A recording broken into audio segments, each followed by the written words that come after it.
Okay, so we're in a bit of a tricky position because the intro to last week's podcast was such fucking fire that I know everyone, like you've seen it in the Discord and the comments everywhere, holy shit, how are they possibly going to top last week's podcast? Don't worry, everyone, I got you. Me and the guys were having a little chat before the podcast, and we all think we've come up with the absolute best way to kick things off. Niamh, I want you to lean right into that mic and give your best Joker impression. Here we go. Oh my god.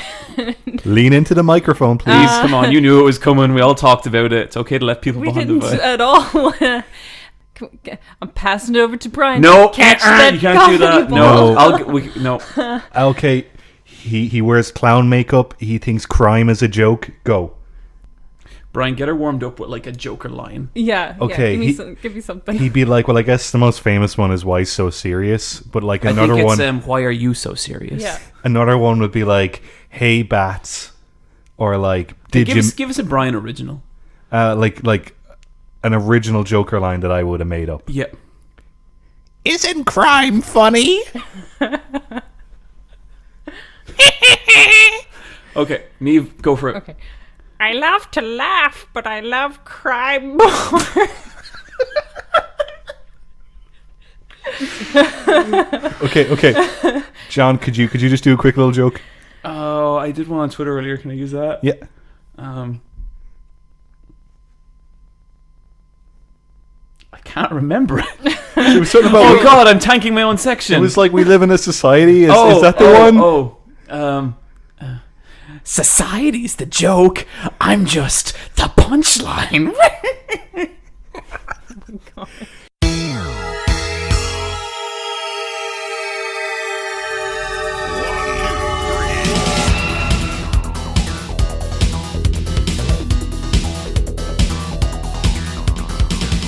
So like, the Joker's meant to be a criminal mastermind, right? He's a criminal mastermind. But in this new Joaquin Phoenix movie, I saw the trailer, and it's like a well-cut trailer, but trailers don't mean anything. Oh, it's a beautiful trailer. I hope the movie's like half as good as that trailer. It's not gonna be. It's just gonna be some. I mean, IGN gave it a 10. If you don't trust IGN, who do you trust? Oh, well, there we go. Conversation over. But like, it just shows like. I guess it's based on The Killing Joke, where it's a comedian's descent into madness. You know, The Killing Joke sucks. That's a shitty comic. No, it is. It's a shitty comic. It's not good. It's fine. It's just like, you know how it's really cool that the Joker doesn't have a backstory, so he's like this weird fucking amorphous monster that just like crawled out of Batman's actions. What if we just made him not that, and it just turns out that he's sad? It's way better when you don't know who he is. Yeah, it's way better. I know in Mask of Phantasm, because that takes place in the past, there's a bit where there's a low-level gangster that looks like the Joker without makeup. And you only see him for a second, and it may or may not be the Joker. Yeah, it's like whenever they do anything with Joe Chill. Is that his name? Who? Mr. Freeze? No, I think Joe Chill's. Who's Joe Chill? Joe Chill. That's a penguin. Joe That's Chill. a really mean penguin. It's Joe Chill. Joe Chill is the man who killed Bruce Wayne's mother and father. God, I hope I'm not wrong about this, because I could see this becoming podcast lore fucking quick if I am. The guy in the alley, like after Bruce, and he's with his parents, and he either leaves the cinema or he leaves the theater. Yeah. There's a criminal, and he's like, what I like about that criminal is like Batman never like catches up with him or gets revenge, because it's crime to kill his parents, not a specific person. But you kind of fucking kill the metaphor when it's like, and then Batman put that man in jail 30 years later. His name is Joe Chill. Yes! That is such a good penguin name, and not a good man's name. Do you think we should just call him Joe Chill? Well, what if we need like other ice villains later on? Oh yeah, we're going to put more ice villains in this. Yeah, great opening. Loved it. Yeah, the Joker. I thought it was great. The Jonker. Yeah. No, that's not a thing. It is a thing. I was on the Discord earlier and everyone was saying like the Jonker thing isn't funny and it's never going to catch on. It's very good. Because me and Niamh like it. What's a scene you think is going to happen in the Joker movie? Montage of bad things happening. What's his name? Joaquin Phoenix. I knew I was pronouncing it. Joaquin Phoenix. Like bad things happening, Joaquin Phoenix, and like kind of a sort of ambient rock cover of a classic song, like That's played at like twice speed, like Perfect Day or something. half speed. So. But then, like, as the kind of song mounts and gets more dramatic, it kind of starts showing him, like, kind of becoming, like, fighting back a little bit. And then, like, towards the end, you can see him putting on the clown makeup and he's laughing. But you can't hear him laugh. You just see it to the song. I want a bit where, like, he's just eating, like, a really, really messy sandwich and it's, like, getting everywhere. And the sound design is so good and it's just all over him. And then you realize that, like, it's becoming part of his makeup. And it's like a mayonnaise sandwich, and he just becomes like a human sandwich. He just pushes the sandwich up his face, and it's the white that's left. Perfect. Yeah. What about you, Niamh? That's a joke. Mine's a food one as well. That he's just eating a really sad TV dinner tray, but then he gets really mad at something on TV, like another comedian, and he just stands up and like whacks the tray off onto the floor. Just.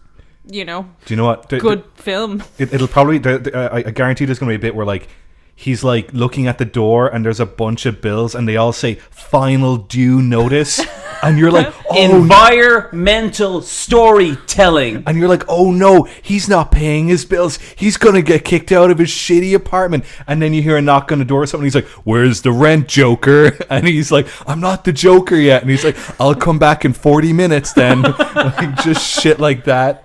Okay. We're taking the piss out of this film. I'm genuinely excited to see it. I can't wait. Because maybe it's a good movie, maybe it's a stupid, edgy movie. Either way, I'm happy. Okay, who'd win the fight? The Joker or Tom Hardy Venom? Tom Hardy Venom. No, but the Joker could joke on him. Oh. That is Venom's weakness. Comedy. He hates jokes. He's gonna joke all over him. Bryan, why did you make like a very slight masturbatory motion when you said that? Because he's the Joker. The funniest joke. He just thinks he's fucking hilarious. Oh. He's the biggest fucking narcissist ever. Fuck that guy. I mean, he is pretty funny. Fed a bunch of Boy Scouts poison candy floss once. That's a good joke. That right is a there. good joke. And like Batman's so serious, so like, do you get the contrast? That's why the Joker says, "Why are you so serious?" Why not put on a smile, Batman? I killed Robin. Didn't that make you laugh? It made me laugh. The Joker. Am I funny? You be the judge. You scowling, caped mother flipper. Just stuff Joker says. Do you think when like just Joker things? Do you think when nobody's around, the Joker is like, "Oh my god, I'm so glad I don't have to be funny anymore." And it's like Jim Carrey circa 99, where he's like, "I don't want to be the fucking clown anymore."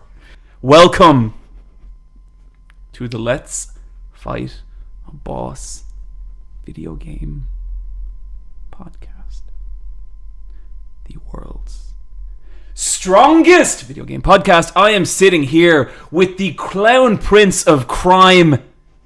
It's Bryan. Hey everyone, just do it. Do the crime. And sitting next to him, the hero we do not deserve, but the one we need. It's Niamh. Hello. And with you always, I am your host, The Jonker. The Jonker. I just got back from QCon in Belfast. Let me tell you, it is Dark Prince country down there. Like, to the point that I don't think you two should ever go down there because I would fear for your safety. I'm sure we could mingle with the people very safely. Yeah, No, the super beauty cuties just didn't make themselves known to you. That's a way better name than your other name. Oh shit. But the super beauty cuties, they know who they are, and they wouldn't be seen talking to you anyway. It would embarrass. That's very mean. Like, everyone who didn't speak to you was for the Queens. Oh god, that was so many people. It's a big city. And so, like, what's the deal with this whole, like, Dark Prince thing? Like, did you just make that up yourself? Because I thought we were calling you, like, the court jester. No. Okay, well, hang on. Everything on this podcast we made up ourselves. What's the deal with the Queens? You guys made that up. Well, We this is didn't our know. kingdom. It just sort of happened organically. Like, I The think Dark Prince was organic. No, the Lord of Shadows. The Prince of what? this podcast. I'm your son. I'm not sure, but I think you're trying to push an agenda on this whole thing. Oh, I'm pushing an agenda, all right. You guys just fucking wait till the new year. I like that we had a child that we forgot about. It sounds very us. Unfortunately, there have actually been several like bits on this podcast where I'm your weird child. Yeah, that's okay though. Yeah, I mean, yeah, I guess it's fine. So what are Let's Fight a Boss fans like in real life? Yeah, Yeah. that's a bit underwhelming. You know the way I'm always saying how like the worst part about this show is the people who listen to it. Yeah. Just that in real life. Just yap. Fucking yap, Niamh this, Bryan that. It wasn't a fucking Let's Fight a Boss panel. It was a super Eye Patch Wolf panel. No, there was a lot of really cool Elfhabers there, and I have never done a panel and not gotten at least like 20% Let's Fight a Boss questions, and I kind of love that. That's good. I like that they represent. They really do. I have another one in Germany this weekend, and I'm going to be real curious because we got quite a few listeners in Germany, don't we? We do indeed. That's wild. I like it when we get emails and people are like, "I'm from this place," and it's like, "Fuck off, no way, are you?" Yeah. Whoa. Ecuador. What's going on there? Yeah. Wow. Whoa. Chile. It's cool, guys. We've been consuming media. We have. Bryan, Yeah. why don't you tell us about this little ninja show you've been watching? Let's hear about Naruto. It's not called Naruto. It's called Ninja Hattori-kun. Okay. It's on Netflix, Yeah, it is. and it got recommended to me, and I was like, "What the fuck is this?" I could have told you all about it. Yeah. Yeah, He's the professor of anime. yeah. Oh, His sorry. dad's the Hokage. No. And, he has a nine-tailed demon fox inside him. This isn't fucking Naruto. No, it's not. It's Naruto. It's Ninja Hattori-kun. John, that's one of the meanest things. It was fucking mean, all right. That is some fucking... John's being a saucy pup tonight, I tell you. I'm still exhausted from Hugh sauce is all I got. Alright, well, he's got a fucking attitude, and it's getting adjusted later. Oh, shit. Alright, Ninja Hattori-kun is a ninja show that's on Netflix, but for some reason they only have season 2.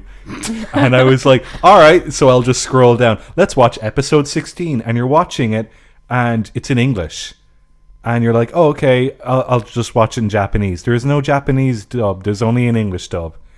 And they're speaking in English, but they have but they have an Indian accent. And you're like, well, okay. And then you're going on Wikipedia, and you're like, oh, it's a co-production between Japan and India. Which Wow. I didn't know existed. Cool. I've watched a couple episodes of it. It's very charming. There's a ninja dog in it called Shishimaru. I'm going to both show you guys a picture of Shishimaru, and he will be... I beg you, please, to put him as part of the cover art. Oh, I like him. He's cute. That's very good. It's a fat ninja dog. It is. I just think he's amazing, and his voice is very funny because I think the guy who's doing his voice is eating food while voicing him. So it's kind of like, I'm kind of talking like this because my mouth's full. There's a 60s version, I think there's an 80s version, and then I think there was a 2000s or a 2010 version. I think I did stumble across this at some point. Yeah. It's very funny. I'll probably watch one more episode and then be like, I'm done with that. Yeah. But I just love going through what's on Netflix because sometimes you don't know what to watch on Netflix. So you're like, okay, recommend me the weirdest shit, and it comes up and it's awesome. I have been watching Tenchi Muyo. Is that on Netflix? No. You're just watching it. It was, my friends had like all the television channels and I didn't. So my anime watching at a very early age was filtered through what he liked.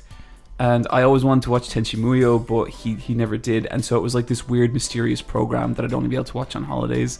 And I've started watching it now. That's a good looking show. It's awesome. Yeah, it looks fucking great.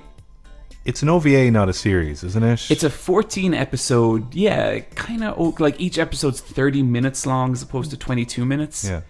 And it's cool. I really, really like it. It's weird because like it's like a harem show, but I guess before at least harems became like as defined as they are now. Do you know what I mean? Yeah. And like the girls in there are so cool. Like Ryoku and Ayaka. I thought I was a Ryoku guy. I'm not sure. It's hard. Ayaka looks so great in her little like pajama kimono-y thing. It is hard. Yeah, it is hard. It is hard. Niamh, I'm going to need you to edit that last bit out. Okay. Just thought it was... It is hard. I'm glad that you're enjoying it. Yeah, he is. You've both ruined this section. Let's just move on. Bryan, tell us about Preacher Season 4. Preacher Season 4, it's the last season. It is hard!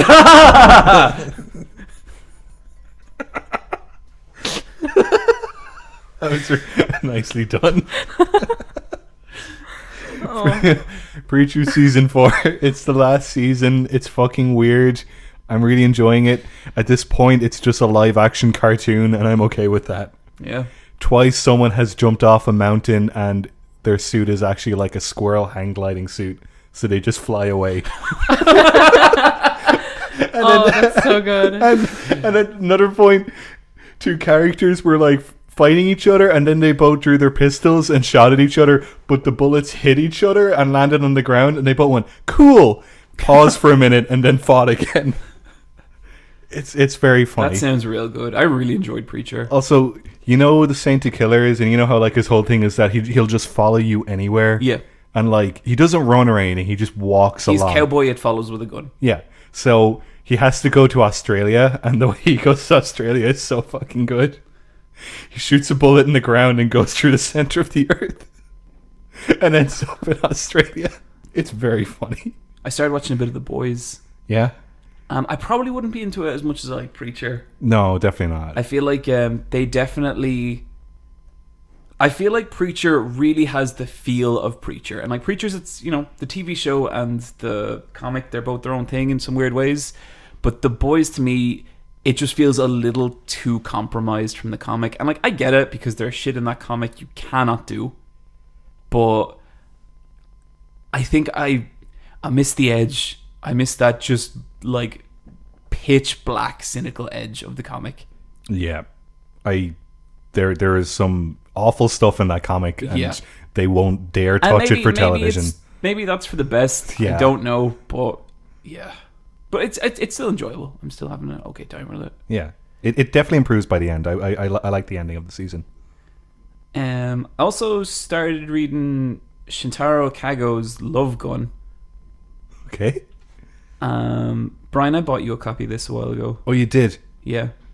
This is a like horror manga kind of thing by like this guy. I think he's mainly known for his illustration. Does a lot of illustrations of like girls with like eyeballs inside their heads and all this kind of weird stuff. It's fucking weird.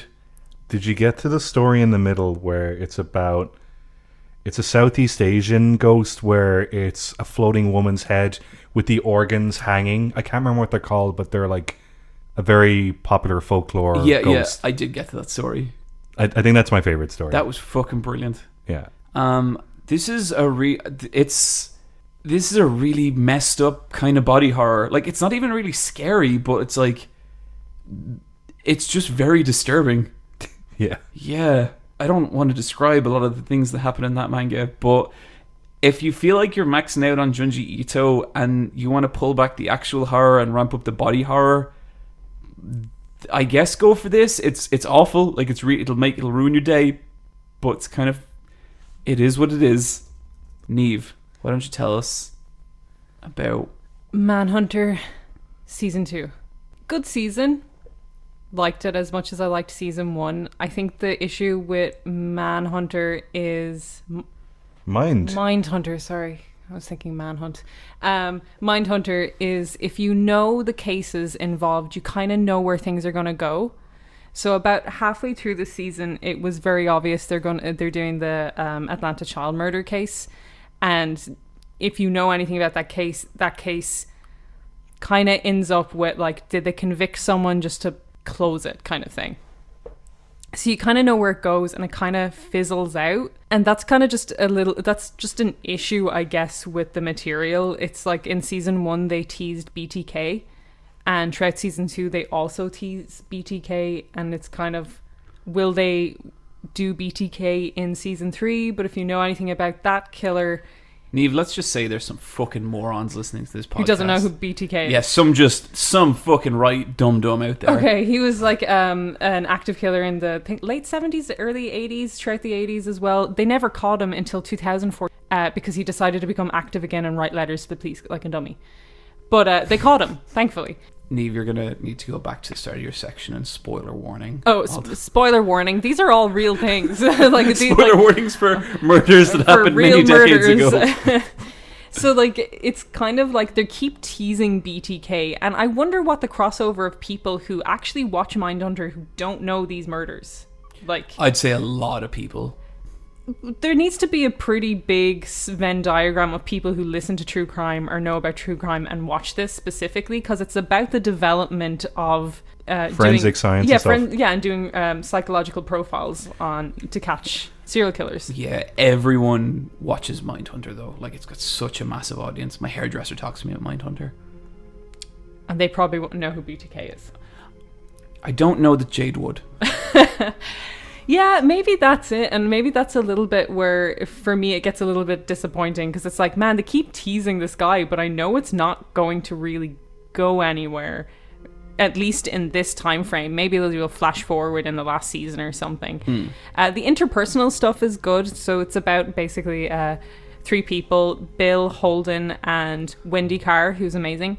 Yeah, I didn't realize you're one from that J.J. Abrams show that is good.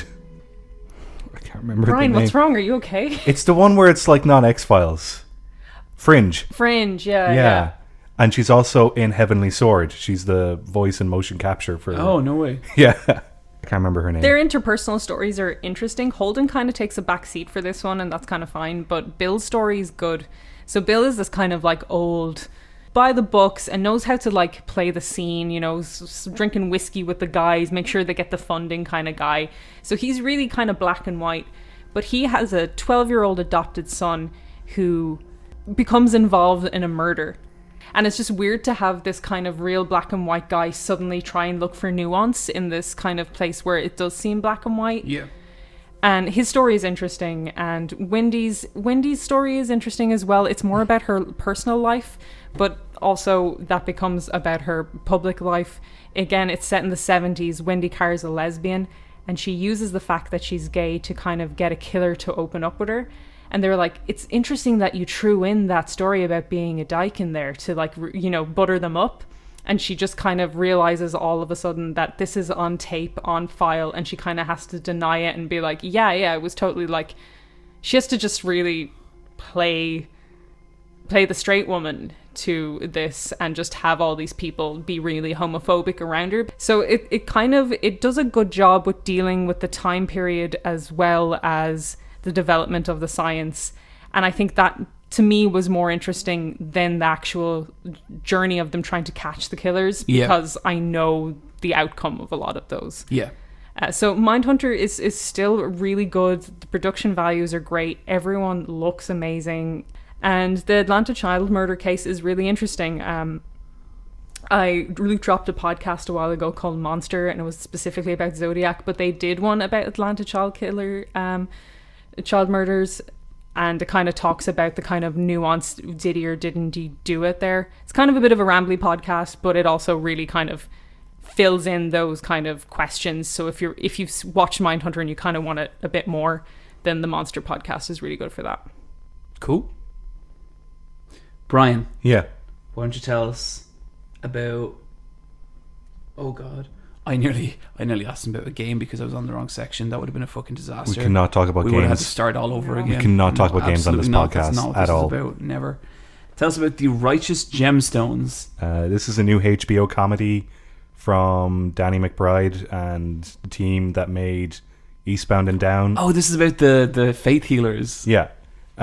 So they're televangelists. Yeah. And I think they were televangelists, but now they're like a live show, but it's just about a family, and it's the dad who's the preacher and his two sons who are preachers, and the family have kind of had a big blow because the matriarch, the mother of the family, has recently passed away in the last 2 years or so, and there's kind of a shift in the balance of power among them. And I thought it was just going to be a bunch of people in costumes, doing silly Jesus stuff, and it is that, but it's also a thriller about blackmail and disposing of bodies and just a lot of awful shit going down because it's HBO. There's a lot of male nudity.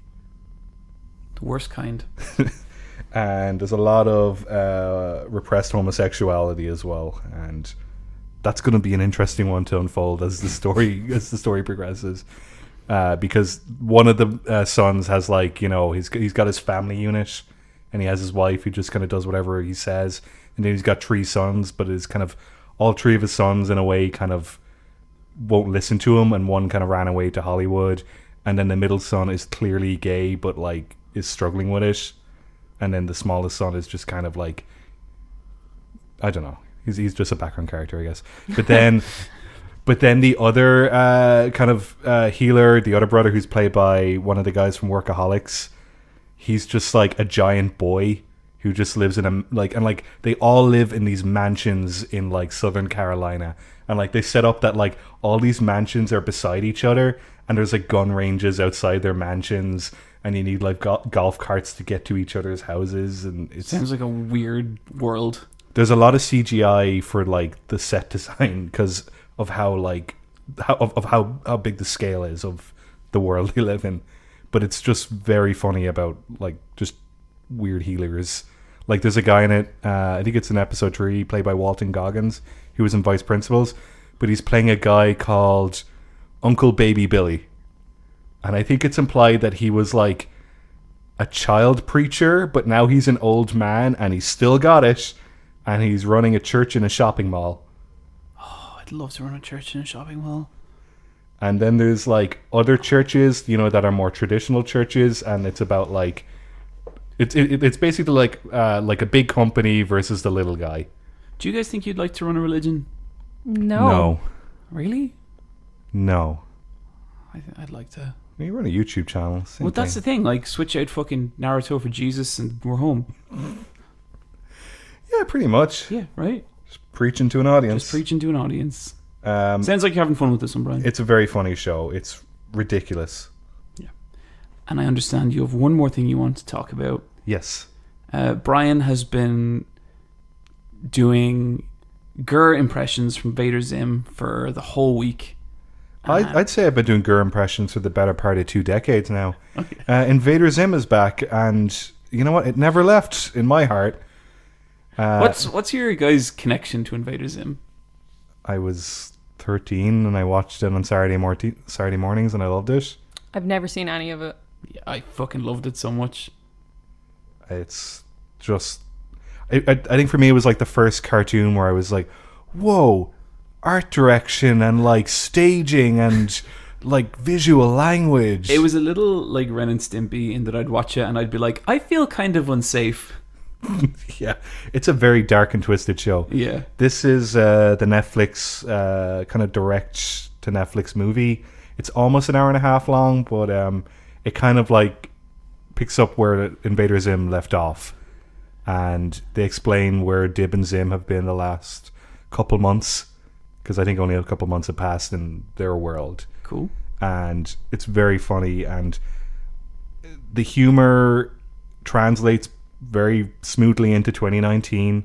There's nothing kind of particularly cringy about that kind of random monkey cheese humor that got very hot topicked.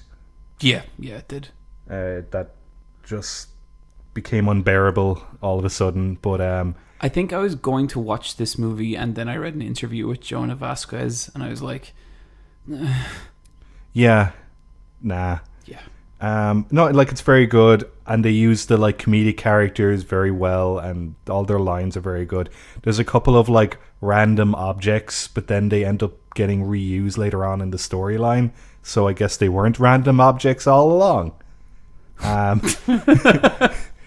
And it looks amazing. Like, it's so cool to see Invader Zim in HD, because like that show was like begging to be in widescreen, but it never was. Did you ever see the box set of it?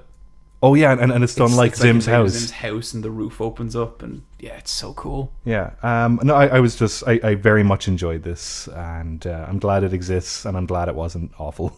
Cool. Yeah, it sounds like the best possible result. Yeah, it was such a relief.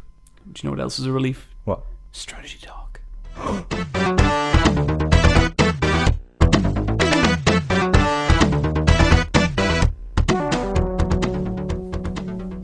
This is the video game part of the video game podcast. The video game part of the video game podcast.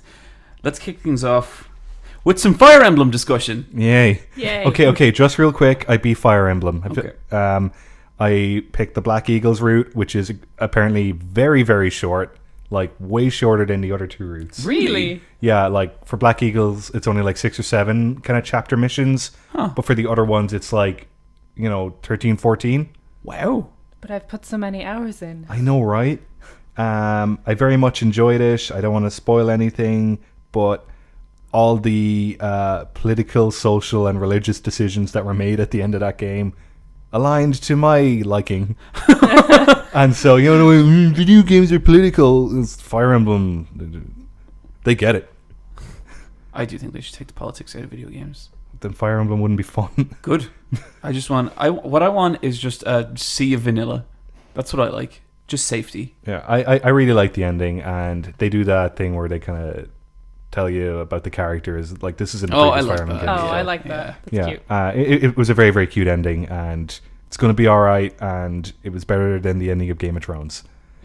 And I think next I'm going to try the Blue Lions route, or as I call them, the Blue Boars, because nobody has corrected me on it yet. I corrected you after the podcast. Nobody wrote in the comments like, He's known as the Boar, but it's the Blue Lions. So the Blue Boars, So the Blue Boars. Boar. the Borbs. That's an unfortunate nickname. The I Boar. think he's like, it's because I'm good with a spear, right? And everyone's like, yeah. Yeah, Sure. Sure thing, fatty. I restarted Fire Emblem. Why? I played it on hard with permadeath off. Okay. Piss easy. Yeah, so Why can't you just do it normal? Because I was finding normal too easy. Oh, okay. And I wasn't getting any enjoyment out of the combat. Turns out Fire Emblem on hard with permadeath off is easier than permadeath on, because everyone just levels up and everyone survives all the time, and you're just a beast by halfway through. Like, I kill the Death Knight every time I meet him. John, you're not supposed to kill that You're guy. not meant to. You're supposed to fear the Death Knight. No, Yeah. it's fucked. But I don't know what I'm gonna do. I don't. Just play it. Just get through it. But I want a balanced, good gaming experience. But I don't want to waste a lot of time. The further you go on into the story, it does get harder. It scales. Because at the start, you're kind of given some baby missions because you're just babies, but things get harder for the kids. Yeah. Things get a little harder. The bibs are off, the training wheels are off. You're going in the deep end, bitch. Like, it never Bryan. gets too hard, but it becomes more challenging. I just feel like there's this in-between difficulty that would be so perfect, and I just think you're can't get right. it, and it makes me so mad because I think you just want Imaginary John game. I want Imaginary John game, but like everything else I like about the game so much, and it's like this one little thing, and I think it's getting to the point where I'm destroying the experience for myself. I think so. Yeah, definitely. You got this little thing called overthinking. Like, the battle is like, I really like the battles, but like kind of only a quarter of why you're playing that game, really. Yeah. So Yeah, maybe compared to just, other Fire Emblems, just for sure. maybe push forward with the story. So the solution is I need to chill out and stop thinking about it so much. Yeah. Yeah, chill your pill, John. I think you've figured out that you're not going to hit that sweet spot because it doesn't exist. And all it took me was 22 hours. Nice. Nice. I really, really enjoyed the game. I'm going to try another route, but not just yet. I might wait until like 2020 because I got to take a break. Yeah. I have 2 games I'm going to get through real quick. One was Sagebrush. This is like environmental exploration game where you show up at the site of an old cult Ooh, cool. and you have to kind of figure out what happens. And you do so by reading diaries, by doing all this kind of stuff. Kind of leads you to some revelations about what might have happened and all this kind of thing. It's cool. It's $5. Best thing about it, it looks amazing. It's low res. It's like low tech 3D, like low poly 3D, janky textures and stuff with modern day lighting. Looks absolutely beautiful. Worst part about it is that Devotion came out earlier this year, which is also an environmental exploration game about the damage cults can do. And Devotion's like one of the best games I've ever played. And But people can't play it either. no, No. that's very true. So if you have a hankering for Devotion, maybe this. The other bad part to kind of say though is like, if you say are into cults and you've listened to a lot of podcasts about cults, you've read a lot about cults, there really is nothing here that's gonna like surprise you.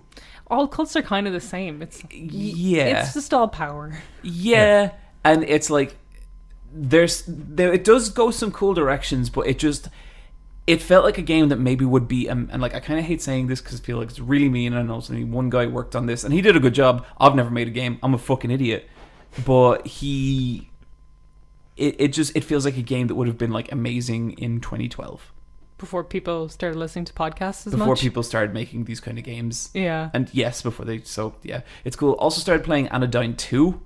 Oh yeah. Seems fucking cool. A lot of games came out this week. I haven't spent as much time on it as I want to say. I just want to say that I have played it and I really like it. I think you'd be into it, Brian. This is the low poly 3D platformer. It looks like That is also a 2D top-down Legend of Zelda. Like, yeah, because the first game was top down exclusively. yeah, But then this one has like, it looks like a PlayStation 1 game more than an N64 game. both. Bit of both. Okay. Do you know its aesthetic is more PlayStation than N64? Yeah. It's harsher looking. Yeah, that's a good way to put it. So then I also have been playing Ninja Warriors once again, also called Ninja Saviors Return of the Warriors. I believe I went on my whole spiel about that in a previous episode. I don't know if that was recorded or not, or did you Yeah. say it to us? I don't remember that. Okay, I do remember it, but like, Start it and we'll tell you to stop. real quick. Ninja Warriors, game that came out in the arcades a very long time ago. That version was taken, spruced up, put on the Super Nintendo, where it was given the amazing title Ninja Warriors Again. Then 20 fucking years later, it's released on PS4 with the trifecta of greatest names of all time, Ninja Warriors once again. Only for it to be changed last minute to Ninja Saviors, Return of the Warriors. That one's not good. And you fucking dumb shits, you nearly had it. You nearly had like what would have been the most infinitely hilarious like 3 names in gaming. It chars my britches that they did this. Like I want some answers. But the game itself is really good. I think the coolest thing about this game is that this is like a 2D game, like side-scrolling, where it's basically a character action game for a character action game. Huge emphasis on crowd controls, on mobility, on like kind of attacking enemies before they can attack you. It seems so simple when you start playing, and then you realize each character has all these like really specific special moves to get them out of certain situations, and it's fucking great, and it holds up so beautifully, and I love this game. It's $20, which is a little bit of a tough sell because it's like maybe hour and a half to beat the game. But they have added stuff. They've added 2 new characters, one of which is a giant mech, like literally 4 times the size of the other characters. I loved this game. I was talking to Fox earlier, and he was telling me that this was actually one of Hideki Kamiya's biggest influences for Devil May Cry 1. So like this was character action before character action. If you like those kind of games and you like have stock in their like I guess Genesis, definitely pick this game up, or maybe even just download the SNES version if you can't afford 20 quid, which I understand because 20 quid's a lot for an hour and a half game. But the PlayStation 4 version is absolutely gorgeous. It looks amazing, and I literally stuck it on the other day thinking like, I'll just poke at the first level, beat the whole thing, and had an amazing time doing it. Has it got co-op or is it only single player? I believe it has co-op. I That's could be cool. wrong about Yeah, that. okay, I think okay. I might like to play this with one of you guys at some point. Yeah. But it's a great game. I like Konoichi from it. She's the main character, and she's just a ninja with a big blonde ponytail. Is Konoichi also the con you're going to? It is. Yeah. That's a good segue, Brian. But we're going to talk about games. Yeah, but Yeah, segue to nowhere. Yeah. Sorry. Nope. Back out. But yes. Niamh, I've been so curious to hear about Man of Medan. We can play it. Yeah. For sure. Because is there like a 3-player option? Well, there's 2 options for co-op. So, Man of Medan, first off, is from the makers of Until Dawn, and it is first in the Dark Pictures anthology. Yeah. So, this is the developer's idea is to make an anthology of horror games that is kind of choice-driven. Man of Medan... It's kind of a shitty name. Yeah. I don't even know who the Man of Medan is. It's got a man in it. I don't want that. No, thank you. Not into it. But it does offer options for co-op, which Until Dawn didn't have. And what's kind of great about games like Until Dawn and Man of Medan is the kind of playing it with your friends and playing it co-op with someone is just a great experience. It's kind of what you would do even if there wasn't this option, is you'd probably sit in a room with your partner or your friends, or just stream it or watch a stream, because that's kind of where the fun is. It's like horror movies are nearly more fun when you're watching it with more than one person. Sure. It's got that participation Yeah. factor. It's fun. So the co-op works in 2 ways. There's the pass the controller way. So you get a prompt to pass the controller, so different people have different control of different characters. And that means you need 1 copy of the game and people sit around and play. The second option is you can go up through the game co-op. So both people need a copy of the game, and that's how I played it. I played with Justice Kazi on Twitch and on Twitter, and that was interesting because there is 6 characters. I was playing as 2, he was playing as 2, I'd play as 1, he'd play as 1. So we were never getting the full picture. Like, I didn't know what he was doing. He was doing totally different stuff to me. That's super interesting. Yeah, and like, it also kind of worked against the game in a way.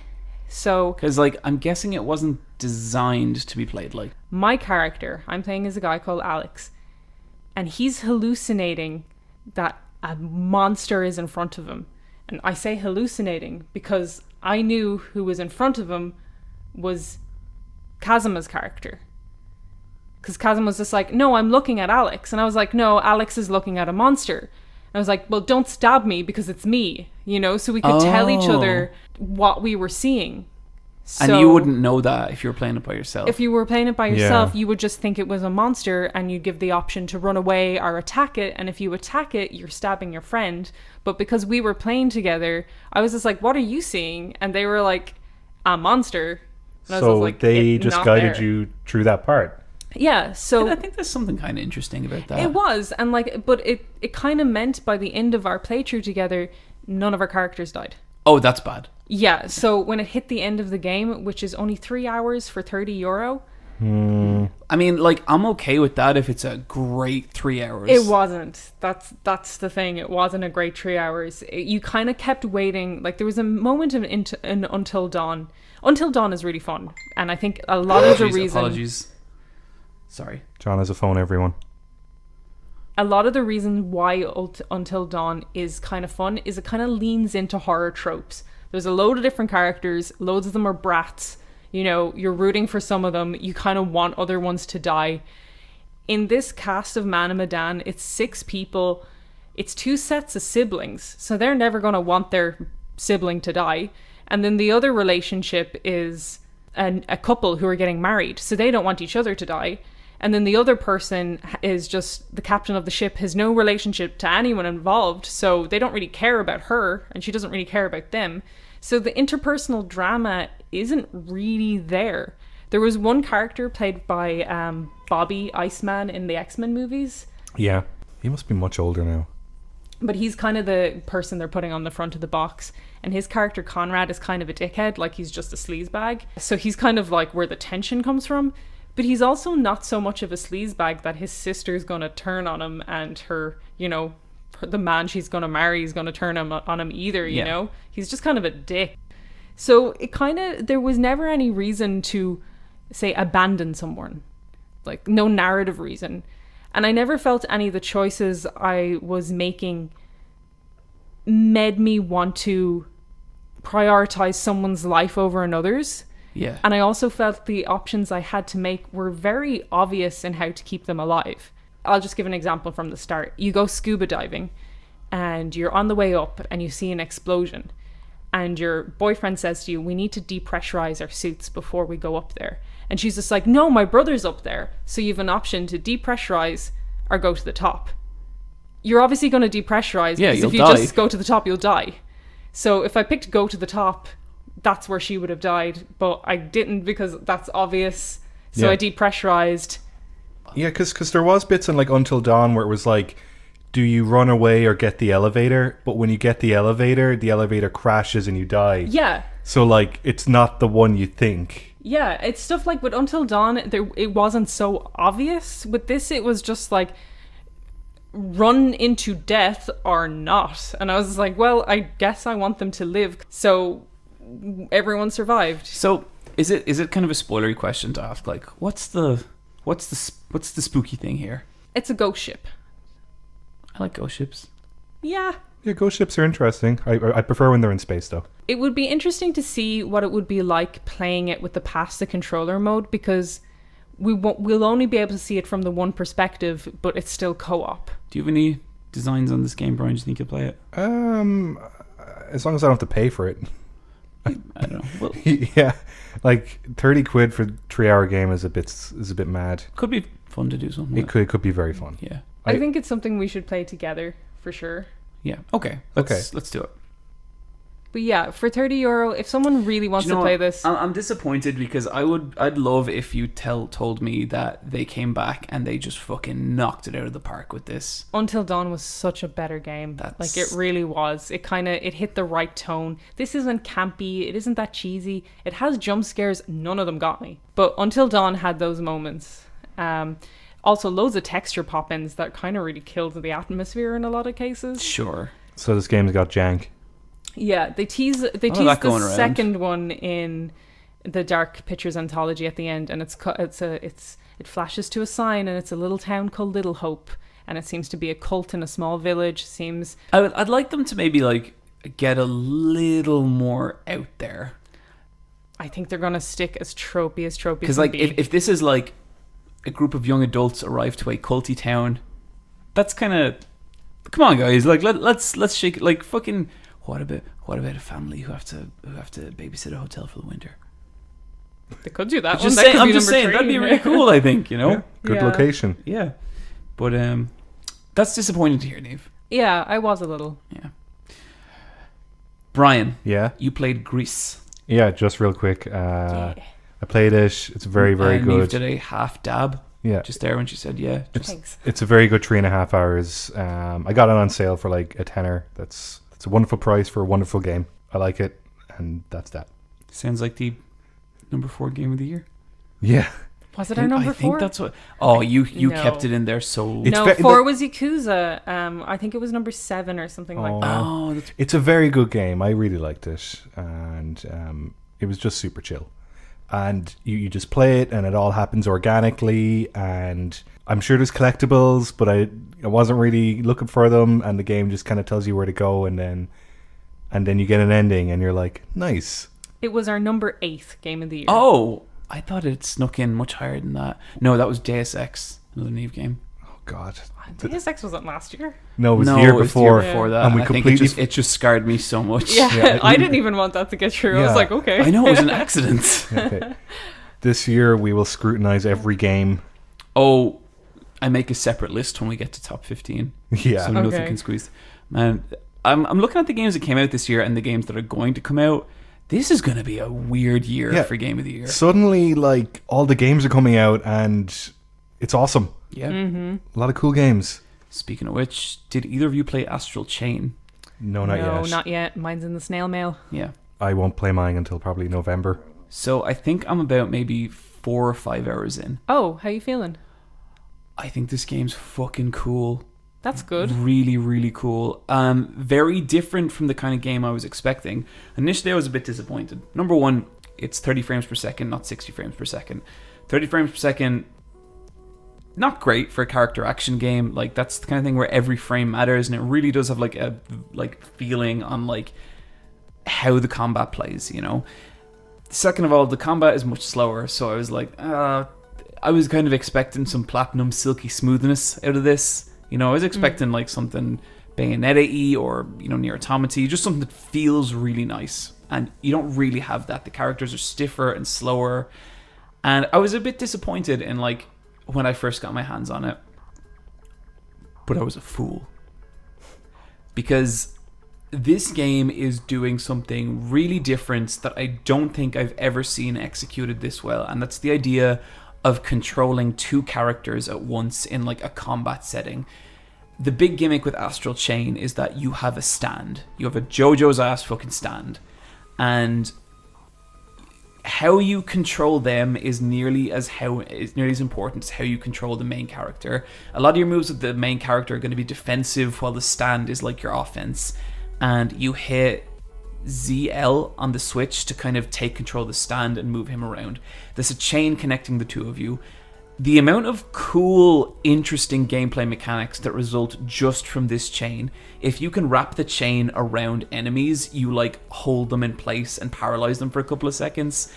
You can, if an enemy charges at you and you both go the opposite direction, you can grab them in the chain and slingshot them back. The Legion can like yank you towards people and you can get jumping, diving attacks off that. It's fucking cool. And if it played as fast as like a Bayonetta or a Devil May Cry, it would be indecipherable. You could not control it. So there's a ton of other mechanics you can do. Like I'm like, even where I'm at now, I only have one Legion. You can get multiple ones, and I'm like nearly overwhelmed at the level of really stylish, cool options that you can do. You know, the cutting in Metal Gear Rising? Yeah. I just learned how to do that. You can do any direction. Any direction. And so there's all this really cool shit where, like, you know, you can dodge a boss and you can just try and stay out of its range. But maybe, like, when it raises its arms up, you want to try cut both its arms and parry its attack. And then it'll stun off that. So there's all these different ways you can play it. So despite my initial impressions, combat, super good. Like, really weighty and fun. And, like the hits in it feel real chunky and nice. But that's what I wanted out of the game. You know, that's what I thought I was in for. What I genuinely wasn't expecting is the level of story and world building. I actually, like, the first hour and a half felt like a movie I wanted to keep watching. Like, it's really fucking cool. You're this, you basically pick from like a boy or a girl, and then the one you don't pick is your sibling, who will be fully voiced and known as Akira for the rest of the game. And you immediately get introduced to this really cool, likable group of cops, all of which have like their own stands. And the cool thing is, you're not just like some super like warrior, like you're a cop as well. Like, you have to do beat stuff. Like, I busted a drug deal, and the way I captured just the human drug dealers was I wasn't allowed to kill them, but I had to wrap my Legion around them to tie them up in a chain and then take them back to the police station like that. And it's cool, and like, you actually feel like you do kind of feel like a cop, you know. But the story escalates really quickly. Like, there's a sequence in the opening hour and a half that feels like a last boss fight from another game, and like, there's these amazing oh shit moments, and like, very significant things happen in the lives of these characters, and they're all kind of dealing with it in different ways. And like, right now my sibling is kind of just on the edge where I'm like, are they gonna become evil? But I don't know, because then they'll do something to redeem themselves, but then they do something kind of shitty, and I'm like, oh, what's happening? And then there's all this other stuff, like, where are these chimeras, which are the bad guys, coming from? And you actually go into like the alternate dimension where they come from, and it's so fucking cool. And then there's all these other characters with suspect motives, and you're kind of wondering, are you the bad guy or not? And like, I am so intrigued to see where the story goes. But then like, the actual world building is so cool. Like, you walk up to like a futuristic vending machine, and the front of it's like a hologram showing you all the drinks. It turns into a giant friendly face and starts talking to you. And it's... I saw a good video where you can get ice creams, but you can get so many scoops on your ice cream, and then it has built-in physics, so if you like wobble the ice cream cone, some of the ice cream scoops fall off. There's so much little shit. I haven't seen that. There's so much little shit like that in this game. There's this really amazing tutorial sequence where like, you meet this girl, and her job around the police station is to dress up as like the mascot, and Or the mascot's like a dog, isn't it's it? like this big Labrador. Yeah. And so you have to like go visit all the rooms around the police station, but each time she appears in a really unexpected place and like scares the shit out of your character because it's like a really weird looking costume, and it's really funny and stupid, and like the game already has like a great sense of humor about itself, while also the storyline, like to me anyway, like feels like dramatic. I am enjoying it. It's gorgeous as well. It's absolutely beautiful. Like there's parts of it where it might look a little like janky, but in general the art direction, they've really pushed the switch for some like really cool lighting and colors. Are you playing handheld or docked? I played docked and handheld, and I think it looks better handheld. Really? Yeah. Surprising. Okay. I think just maybe like the art direction translates a little better. I was worried that the combat would get very busy handheld, but I was able to keep track of everything fine. This is definitely surpassing my expectations right now. I really hope it holds up because I really feel like this is something special. And it's been a blast so far, and like if the pace keeps going, it is definitely going to end up on like the upper echelons of my list for the year. So super strong first impression. If what I've said intrigues you, please go play this game, because Platinum have a track record of doing great games that do not sell, and I would love this not to be one of them. That's all really exciting. I'm really excited to get my copy. I hope you like it, Niamh. There's a bunch of shit I saw on it where I was like, I think Niamh might like this. Cool. I hope like they kind of like everything you've said has been very character heavy. I hope there's more like politics to the world or kind of rationale to what's happening. So far there hasn't been, but I Okay. feel like there's so much room for them to explore that stuff. That's cool. Because Okay. like there's like legitimate societal problems to this place, and I'm hoping they kind of take a deep dive on it. But we'll see.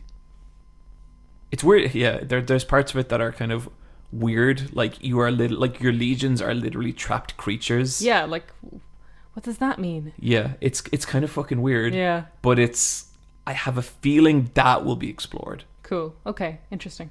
Yeah. Bryan, I've been really keen to hear about how you're getting on with Knights and Bikes. Yes, Knights and Bikes. This is a game I backed on Kickstarter back in 2016 because I was very impressed with the trailer and the people who made it. It's made by two guys who left Media Molecule, who were part of the core team who made Tearaway on the PlayStation Vita. Oh, cute. Which is one of my favorite Vita games, probably my second favorite Vita game. Persona 4 Golden first. Yeah, because it's a Persona 4 machine, unfortunately.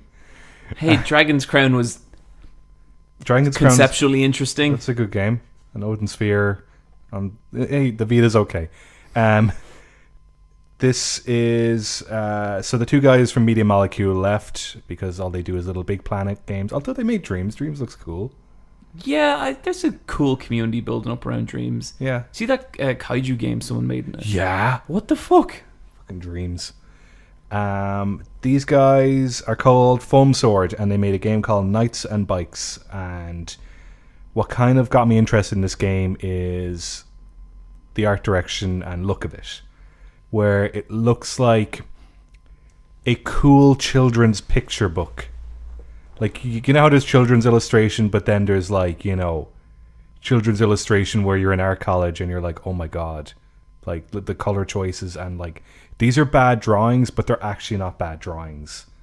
Like, they're just childish drawings, but it all looks like it's all correct visually. Purposely naive. Yeah. And so you play as two girls during the off season on an island off the coast of England, and there's a curse on the island, and you go around the island on your bicycle and you try and figure out what happens, and it takes place across 1 week. Cool. And like, is it like all conversation, or is there any action? Or It's all action. I guess it's like a Zelda game. okay.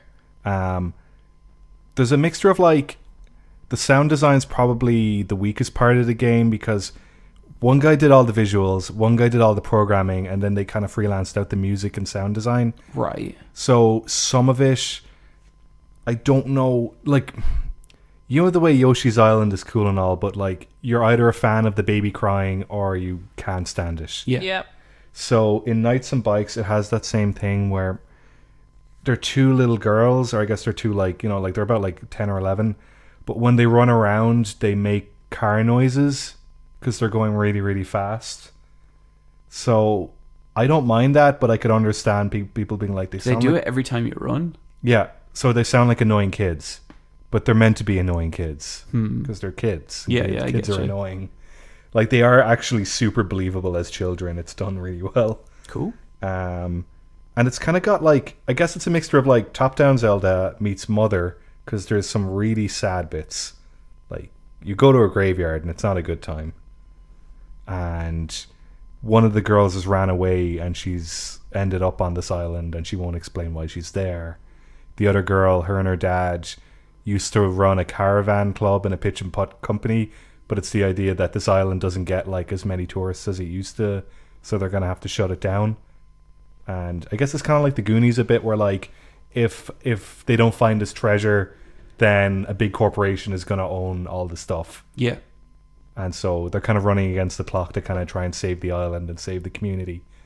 And I personally like it because I'm from the coast of Ireland and I've spent a lot of summers on islands, and it is surprisingly accurate to island life, where you have like a port and you have a bunch, and you've got one core town with like 20 people, and then the rest of it is just whatever you fucking want to do. And like there's one road through the entire island, and there are cars on the island, but like you can drive cars when you're like 10 years old, because who gives a fuck on Cape Clear? It's bringing back a lot of memories, and Cool. I do like that aspect about it. I think some of the puzzles are kind of tedious. That's my kind of big gripe, because some people won't like the sound design. Doesn't bother me, but like what bothers me is some of the puzzles can be a bit tedious, and like I didn't have time to kind of like spend 20 minutes brute forcing or trying to figure out how to solve this puzzle. Yeah. So I just went on YouTube and went, oh, okay, that would have taken me 15 more minutes to figure out. Sure. I just didn't feel like solving the puzzle because I just wanted to get to the next part. But I'm about halfway through the game, maybe 2/3 of the way through. And You seemed very like high in it when you were messaging us initially. yeah, no, like I think I just completed a section that I just didn't enjoy. But up until that point, I was like, this game is so good. Yeah. I really, really like this game. I think if you look at the game and the visuals interest you, maybe give it a shot. But I know some people are going to look at it and be like, oh my god, what the fuck is this? Oh, I think it looks great. Yeah, like it looks so good. But like some of the textures are super low res because the camera zooms in and out sometimes. Yeah. When the characters are talking, and then you see like they are low res, and it's kind of like a QC issue at that point. But it's meant to look homemade and crude, and two guys working together making a game with everything they've got, and it does feel like that. Sure. How And strong a recommendation would you give this? I'm not sure just yet. I need to beat You need it. to beat it? Okay. There was one point where I was like, this is the best thing I've ever played, and now I'm kind of like, I need to wait and see. But I do want to get back to it. Yeah. But I do really enjoy this game, and like half the games I back in Kickstarter are shit shows. This is absolutely not one of them. This game, I'm so What's glad. the shit show you backed? Mighty Number 9. Yeah. That game. Yeah, we both backed that. Yeah, that game is a piece of shit. Like it's an embarrassment. Like I think if you like that game, I don't want to talk to you because it's not good. Enough people listen to this podcast that one person at least is bummed out right now. Okay, well, I know you're bummed out, but now's your time to just turn off the podcast, buddy. Mighty Number 9 is not a good game. So we've all been playing, I'd say, one of the big releases of the summer, one of the most anticipated games. For some, I don't know if it's actually that popular. I'm not sure. Hey, the day I bought it, the guy was like, hey, everyone's buying this game today. Right on. It's because it's the release day. There's been I'd say decent buzz with some of the games media. Niamh, you were saying this is your most anticipated Yeah. game of the year. How are you finding it? We're talking about Control. We're talking about Control. Yeah. I enjoyed Alan Wake a lot, and I enjoy Remedy games a lot because I think they bring a different flavor to games. Even if they're trying to do something kind of familiar, like Alan Wake was a kind of familiar story of a writer, but they kind of bring their own spin to it, and Control is, I think, them finally doing the most weird game they've ever done. Like, I think so. It's so obtuse right from the start. It's about a character called Jessie on the hunt for her brother. She needs to go to the Bureau of Control, and the Bureau of Control is a place that exists in New York, but you'll only find it if you're looking for it. Third-person action game. The combat is fun and kind of builds up a lot, but it, like everything else, it can be obtuse. Like, there is powers that you can get that will aid your combat that you might not find. Yeah, some of Yeah, I've them are noticed completely that. optional. Some of them I've just like, you know what, I'm going to wander down here, and it's like, oh, there's a power. And a lot of the story is told through collectibles and reading about things. I would say if you're not reading those collectibles, there's barely story, at least where I'm at. Yeah, there's like kind of, you'll meet some NPCs and you'll meet characters. Your main NPC is Emily Pope, who's helping you figure out. Well, you become the director. You're not really told how. Yeah, and even gun the makes you the character director. herself seems real foggy on how. I just had a really cool moment where I passed a portrait of myself on the wall. Mm-hmm. And I was like, oh fuck. But like you're like a tiny bit older than you are now, and you're like, have I been here for a while? It's weird, yeah.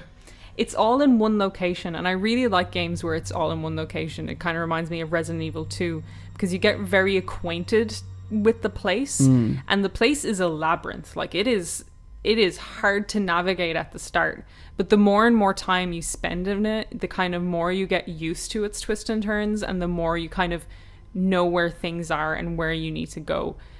It's full of like, it's kind of a thing in games where I'm surprised it doesn't happen more often, where environment is played with.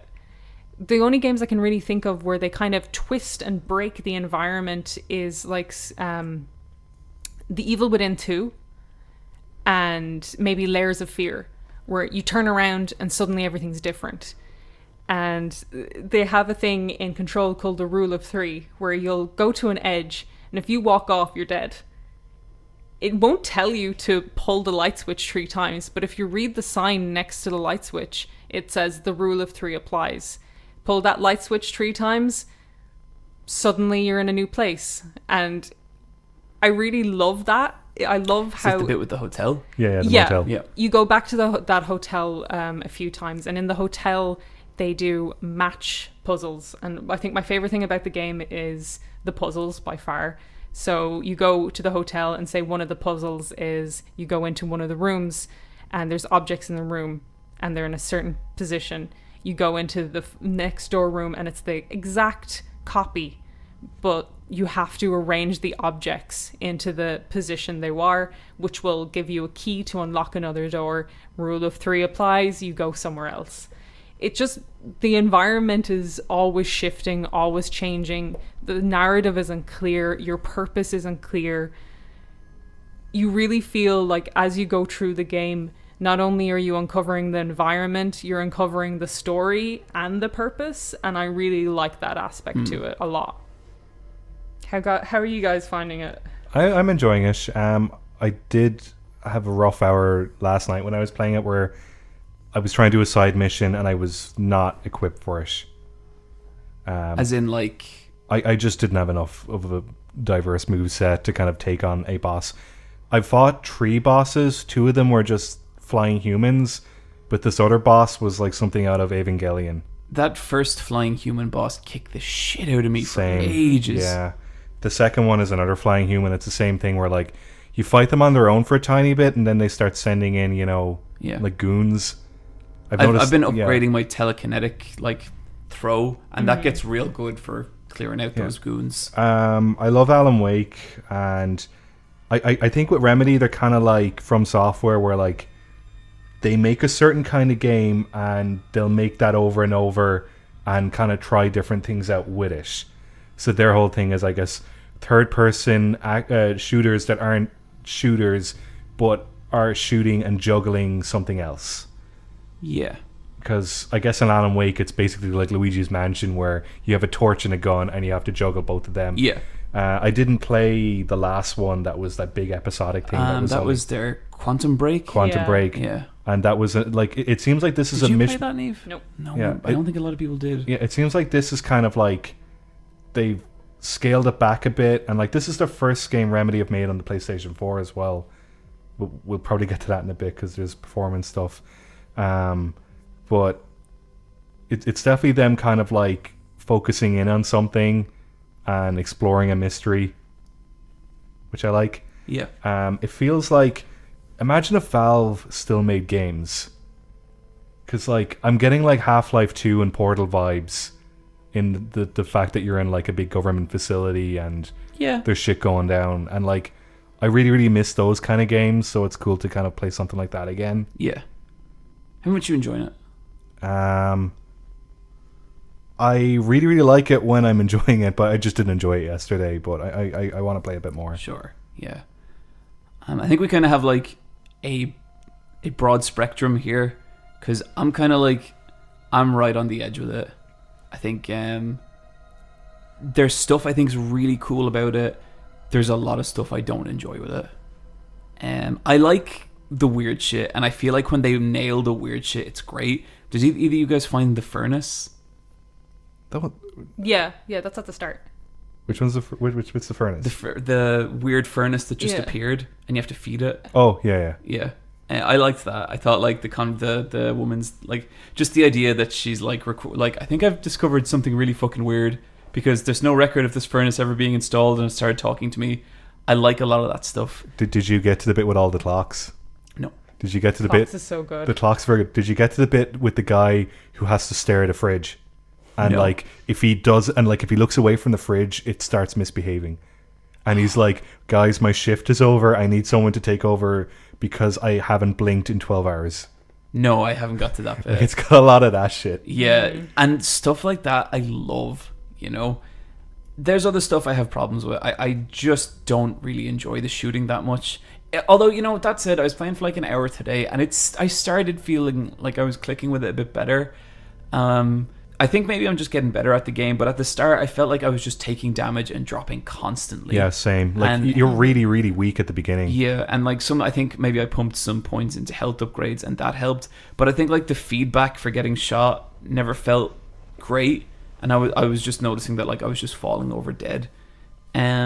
I think the combat is fun. Like I like how it feels. I don't feel like there's much design to it, you know, where it's like keep moving, shoot, shoot the telekinetic thing, shoot. There's way more powers later on that really open that up. You can start turning the enemies against each other. I as just well. got that, and I thought that was pretty cool. Yeah. I think you can get into a flow state with it a lot when you've unlocked more abilities, kind of.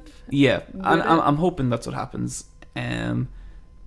Because yeah, I'd like more stuff like that. What I've done is I've turned off my health meter and my reticle and everything. I've like all the HUD gone. I think I want to do that because it's a cool looking game. Yeah, and I kind of hate that the mission brief is always up in the corner, and the only way to get rid of it is to turn it off in the options. That's really far away. Like I wish you could just like touch the touchpad and you would get like your update or something. Yeah, because it's like they're going for a real immersive thing. Yeah, it's really aesthetically pleasing, but because of that thing where you kind of don't get a lot of feedback and you can just drop, Yeah.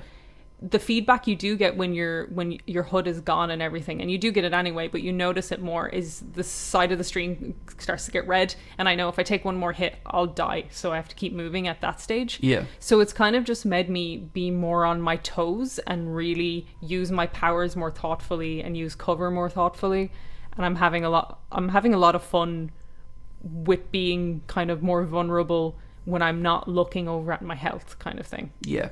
And I think like definitely at the start with the combat I was like, there's really nothing here. And then now I'm starting to come around on that, which I'm kind of glad about.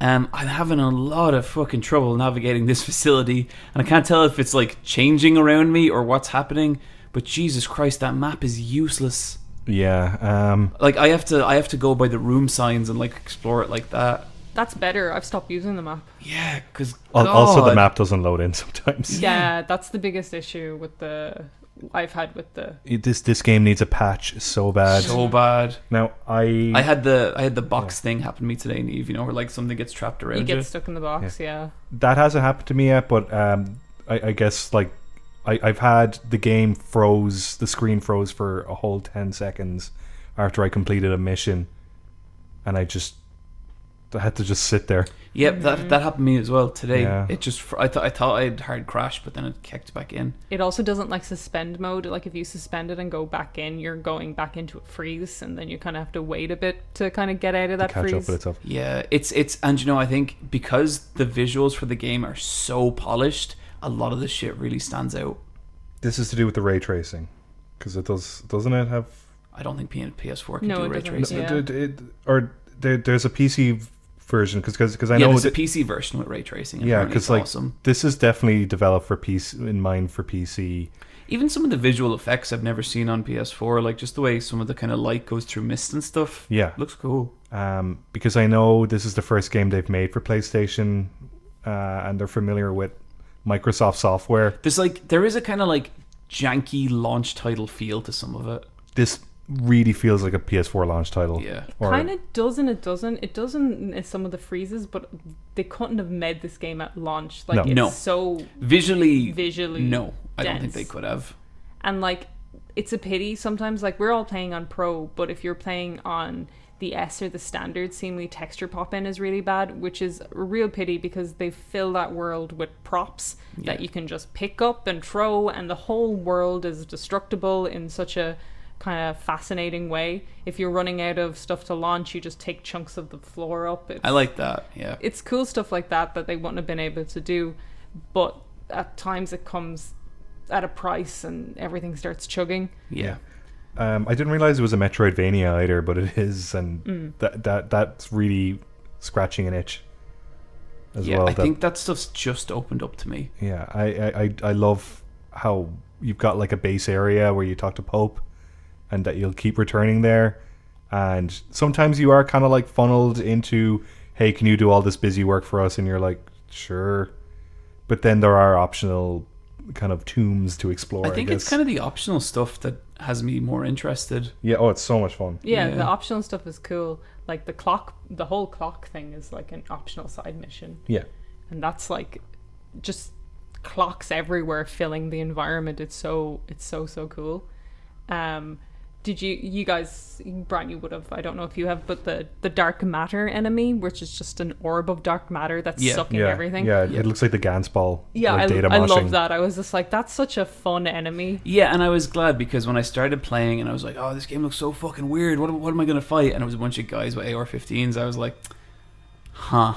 Yeah, it's got way more like abstract enemies later on. Yeah, I think I fought a weird blob thing as well. But yeah, those weird floating orbs, and then then the black holes that absorb everything. But in terms of like the story itself, like I don't love the writing. I don't love the direction to the cutscenes as well.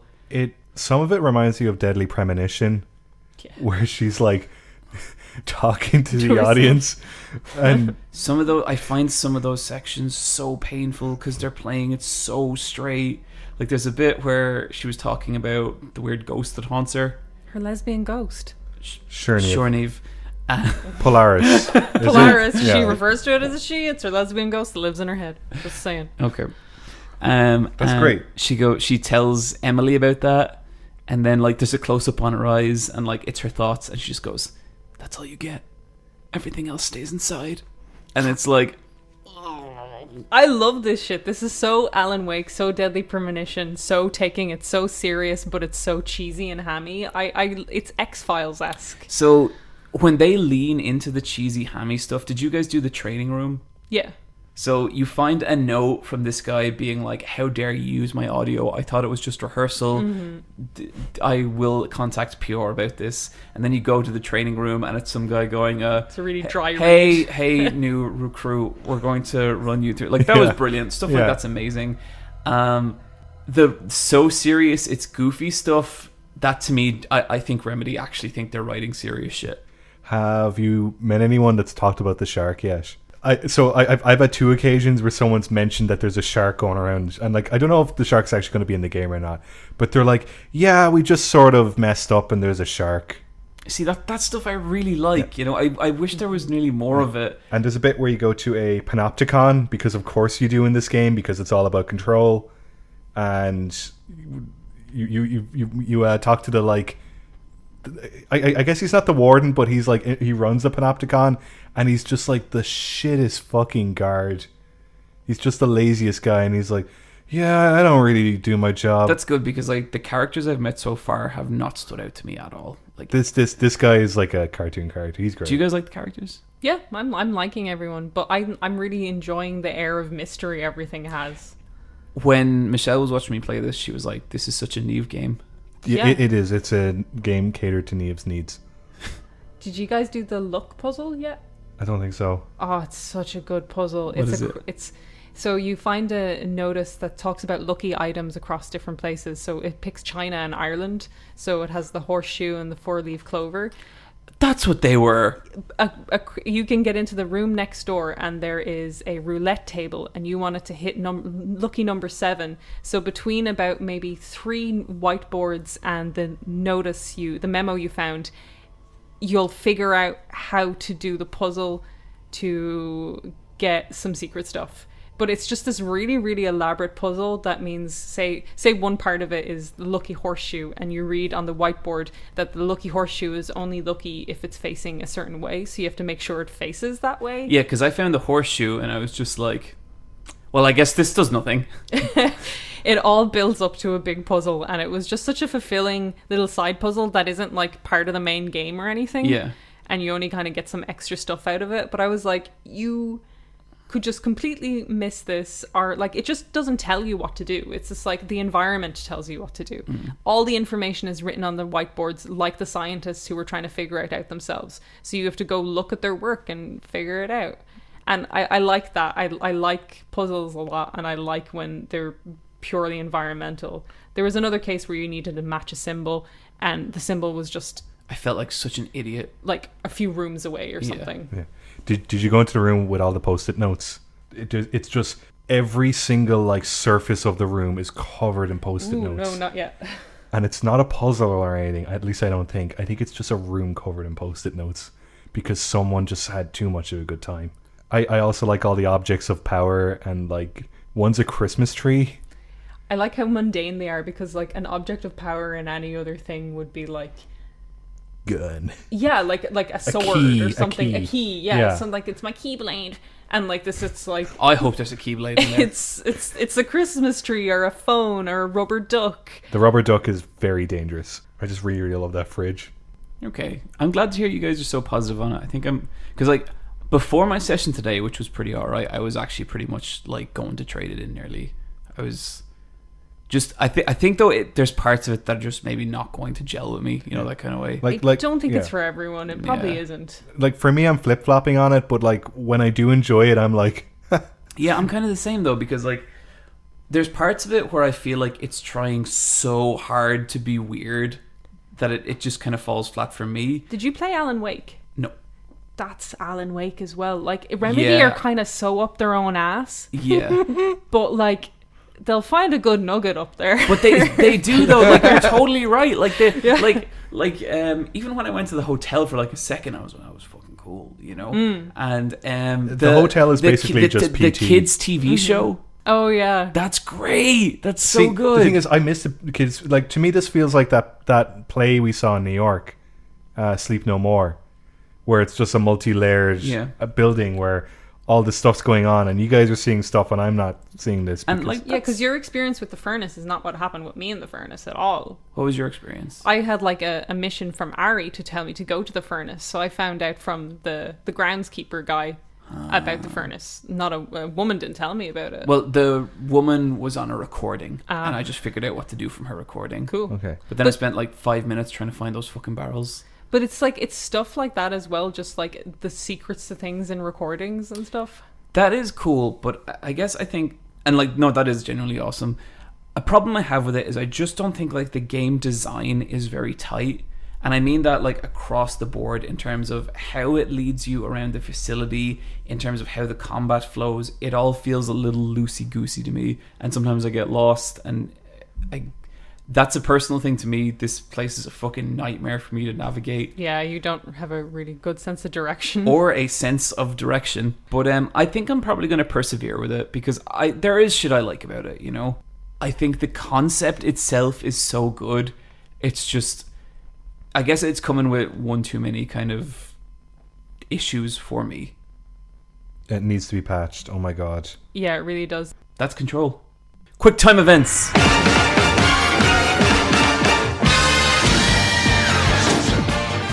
Yakuza 7 first footage shown. Kinda. Yeah. Hell yeah. I love Ichi already. That guy fucking rules. He seems really cool. He's the protagonist of the online mobile game? Yeah. Cool. I have no experience with that at all, but I just thought even I love his hair. the way he was portrayed this trailer, he's obviously like a lot more vulnerable and a lot more down on his luck than Kiryu.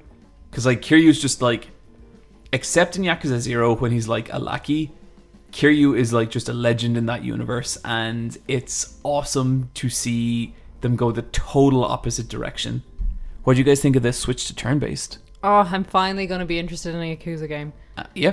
This is like my big barrier with those games, and I know a lot of people just love the beat 'em up combat, and I enjoy beat 'em up combat to a degree, but I don't like it in the Yakuza games, so I'm really excited to have it switch. The beat 'em up like I do like the fighting in Yakuza, but it's also like one of my least favorite things about that series. And like to anyone who thinks like, oh no, the combat's amazing, like, oh dude, is it? Like, because I find fine. myself getting through most of those encounters, and I love fighting in games, but like the combat in Yakuza, it's always been pretty shallow, you know? It's always been like fight, build up your heat meter, hit him with a heat move, then if it's a boss, a cutscene, a tackle play, repeat until it's done. Now, when it's done exceptionally, like in the entire end sequence of Yakuza 0, it's fucking amazing, but you could have that with turn-based combat. And did you guys see the footage of the turn-based combat? Yeah, it looks good. It looks real like dynamic, and everyone's running around, and it's cool. And you've got a cool party. Yeah, that's what it really adds to it, is party mechanics. Yeah, Just having people they're just around civilians you. with Yeah. you. You're gonna have to have your Yakuza. Holy And shit. and this is because the main guy Ichi likes Dragon Quest. Yep. Like canonically Yep. likes the Square Enix game Yep. in a Sega game. They got permission from the maker of Dragon Quest to say the phrase Dragon Quest in Yakuza. That's very cool. Yeah. It's pretty good. And so are some people pissed about the gameplay shift? I don't think there's that many people pissed, honestly. I think people like myself just like pretending there is and making fun of it. Okay. I got a That's few good. people, but not too many. Yeah, whatever. The combat and Judgment kind of sucked, so I'm not sorry to see it go at all. New Resident Evil Project Resistance to be revealed at TGS. Is this part of their whole Capcom's new adult line of games? And just that they're trying to make games again. Yeah, I think it's more that. This looks like it could be something like Outbreak. It looks like people pulled images from the YouTube trailer. Oh, because the thumbnails got leaked. The thumbnails, yeah. And it looks like a 4-party maybe, and even the Project Resistance kind of sounds like a multiplayer title. Yeah, a little bit. So people are kind of theorizing that it might be a version of Outbreak or another one in the Outbreak series. And Outbreak was a multiplayer Resident Evil game for the PlayStation 2. Not a lot of people could connect the PlayStation 2 to the internet. The people who like that game. I played it single player and I always really enjoyed it. I think the zombie zoo is one of the coolest images I've ever come across. Like a zombie elephant's cool. That's cool. Fuck that. That's like one of my... I would not like that at all. So I'm up for the idea of like multiplayer Resident Evil, especially 4-player. I think that's cool. What do you think of the chances this is a loot shooter? Oh, I hope not. I don't think that... I don't think so. Not in that engine. I really don't. I don't like that you said that because I didn't. I'm so sorry. Yeah, I don't think so. Capcom has hits like so many things out of the park that I don't want them, because that would feel like such a. They had a very good start of the year. I'd like them to finish the year well. Yeah. We'll know by TGS because there's going to be a playable demo there. So TGS is soon, isn't it? It's mid-September? Yep. Mhm. Okay. December 20, I don't remember, but yeah.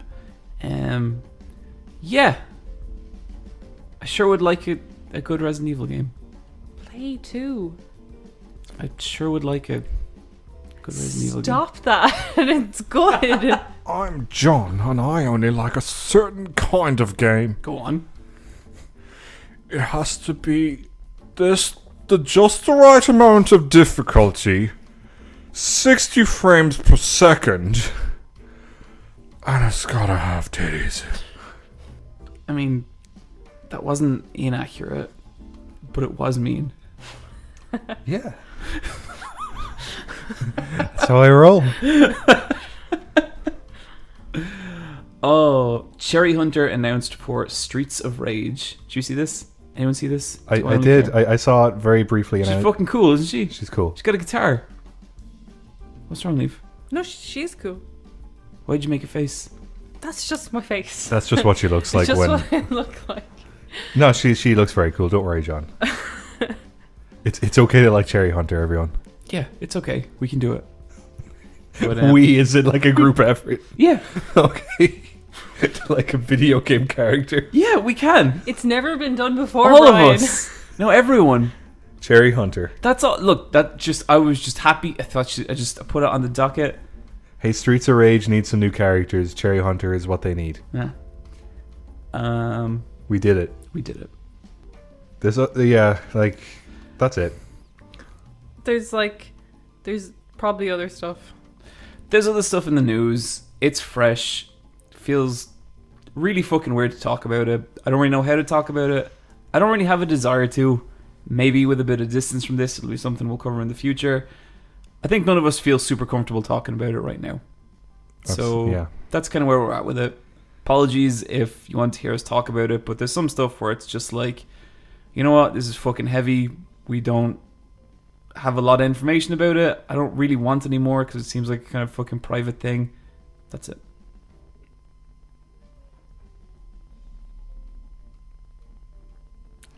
And now we have to and now we have to like slide nice and gracefully into the email section. Yeah, that's just. Go on, John, do it. Whisper it. Emails.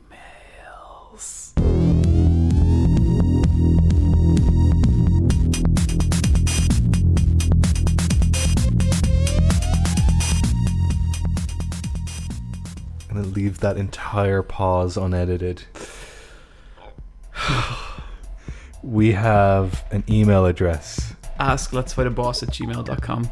Niamh, what's that email address? Ask, let's fight a boss. It's not Ask Let's Fight a Boss, Niamh. It's not Ask Let's Fight a Boss. It's not Ask Manhunter. It's Mindhunter. You thought I wouldn't hear that, but I did. It's been a long week. It's like Tuesday, Liz. Look, ask let's fight a boss at gmail.com. You can tell us we've got asses. Nope. Don't do that. You need to remember we had a conversation. Oh yeah. Our bottoms are our own business. Back off. Let's get to the bottom of this email pile. Okay, I'm gonna pick an email from the golden email list. We have a list of like good emails that broke through. But let's go with this one about silence protagonists. Yeah, I like this one. Hi Bryan, Niamh, and I, Patchwolf. I've recently been playing Fire Emblem 3 Houses, and my one critique that I have for it is that I wished Byleth... That's how you say that, right? Bailiff? Bailiff? Belleth? Well, fucking 3 wrong answers. Perfect. I wished Belleth would join into the banter and the conversation between the students.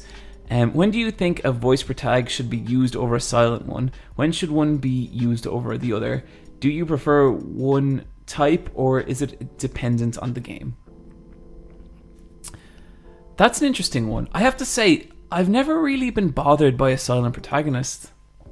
Me neither. No. Yeah. I think they're so specific to the type of games they're in that, you know, it kind of comes with the territory. Yeah, and like I've heard from a bunch of people that like if it's a silent protagonist, it's an immediate like this is a black mark on this game. But for me, like it never bothers me. I think I prefer voiced and kind of fully characterized protagonists just because I like story-driven games a lot. If it's a linear story-driven game, absolutely. Yeah, but like I'm never opposed to a silent protagonist. No. The only time it's bothered me is with Metal Gear Solid Phantom Pain because Snake used to talk. Yeah, but I think that's because it wasn't a Metal Gear thing. There was no banter. Yeah, no, there's no banter, and you can also not play that game as Snake. You can play it as like a soldier that you can load in. In like open world games, a lot of the time, I'll generally prefer a silent protagonist because I think it's so difficult to do a good like. It's so difficult to give a character personality while also giving the player a lot of onus that you kind of need. And like now, granted, there's some amazing examples. Arthur Morgan, Yeah. fucking amazingly written character, no matter whatever way you play him. I don't know how they did that. I think Kiryu is kind of similar in that like now they limit what you can do as Kiryu to only things you can do that only he would do, but it works beautifully in those games. I think it's fucking fantastic. But yeah, I've just never been that bothered by silent protagonists. I'll take a silent protagonist over a protagonist I don't connect with. Like right now, I'm not really feeling the girl from Control. Yeah, I think it'd be interesting to see how far it goes with Control because I've seen a lot of people say she's too silent. Really? Yeah, I've seen that come up in reviews. Even with Bellis, she's a silent protagonist in that she doesn't have a lot of recorded dialogue and she doesn't have banter too much with the students, but she does have relationships, and she does, even though you do make options and you do make choices that really kind of define what her morals are or what her interests are, there's some things that you can't pick for her, you know? Yeah. And I think despite being silent, she has a lot of character. Because then there's other silent protagonists, like say the Pokemon silent protagonists who have no character. Because they don't, it doesn't need it really, you know? It's more of an avatar. Yeah. So this is kind of the same with Pokemon as well. Like the stories in Pokemon tend to be so fucking shit basic that a lot of the time Shit, basic. that's a pretty good term. A lot of the time I'll just like make up my own story as I'm playing it. And like with Fire Emblem, I don't want Belith like cracking jokes and stuff because I'm going to be like, no, I didn't say that. These are my students. I am in this game. And so I wonder, is it something to do with how much you like to role play games or not? Yeah, because it kind of works either way, because like you can role play a voiced protagonist, like say Arthur Morgan, for example. You're role playing Arthur, and sometimes I made decisions based on what I think Arthur would do rather than what I would do. Yeah. And then say you have Shepard from the Mass Effect series, and you can go Paragon or you can go Renegade. I never went Renegade because I thought Shepard made their personality clear enough to me that I didn't think they would go fully Renegade ever. Maybe they'd be a bit grey area-y. But I think that might be you, Niamh. Yeah, but this is it. Like I guess it depends on what you're role playing either. Yeah, because every character I ever role play is always tough but fair. Mine, yeah, tough but fair. I can get behind. I love playing asshole. I can't do it. See, but my problem So is I funny. think a lot of the writing behind assholes is bad, where it's just like, it's just really needlessly cruel or something. do you want to take the farmer's quest or burn his house down? Yeah, and you're like, Do you like that, Bryan? It's a video game. I get to do stuff I don't normally do. but you have to exist in that world, and it's kind of like, how can you go onto a scene where you have to be like that's very narrative driven, where they're like, I'm morally upstanding, and then you know yourself that you burnt down a farmer's house like just seconds I guess beforehand. if it's a game where you're just playing an asshole like GTA, where Yeah. it's a world full of superficial assholes, and what's one more asshole? What about Red Dead? What way did you play that? I played him as a stern, fair, sad man. Like he is. That's our boy. He's the saddest. Oh, poor Arthur. Poor Arthur. I was kind of mid-level honor, and then toward the end is when he kind of turns stuff around, so that's when your honor goes up naturally anyway, and that felt like a right progression. And that was kind of like, that was the way I took it as well. But I think like Arthur is definitely like an exception to all this because of what an amazing job they did on him. Yeah. But yeah, it's interesting. I'd love to maybe hear people who are super opposed for silent characters, because it's never ever bothered me really. Who could you name other than Belith maybe, and the Pokemon boy who is silent? The first protagonist in GTA 3, Link from A Legend of Zelda. Persona 4 protagonist doesn't say a whole lot. Persona 4 doesn't say a lot, but then Persona 5 Joker felt way more of his own person. He's definitely way more fleshed out. I'd still consider him silent. Do you think? Yeah, because any choice you make is just like, it's like he doesn't have any onus himself. Yeah. He smiles, which is good, because the guy in Persona 4 didn't smile. A lot of JRPGs, a lot of the early Final Fantasy games weren't silent, but they were nearly, because your character was so, I'm the hero. You know? How about the leads in the Dragon Quest games? Are they fleshed out? Or No, are they they're just... silent. Yeah. See, I guess there's like, how silent does silent mean? You know To what me, I mean? silent is like they never really have their own dialogue. You're always picking dialogue for them. But they might have their own kind of moral compass nearly. Like, you can't go too outside of what...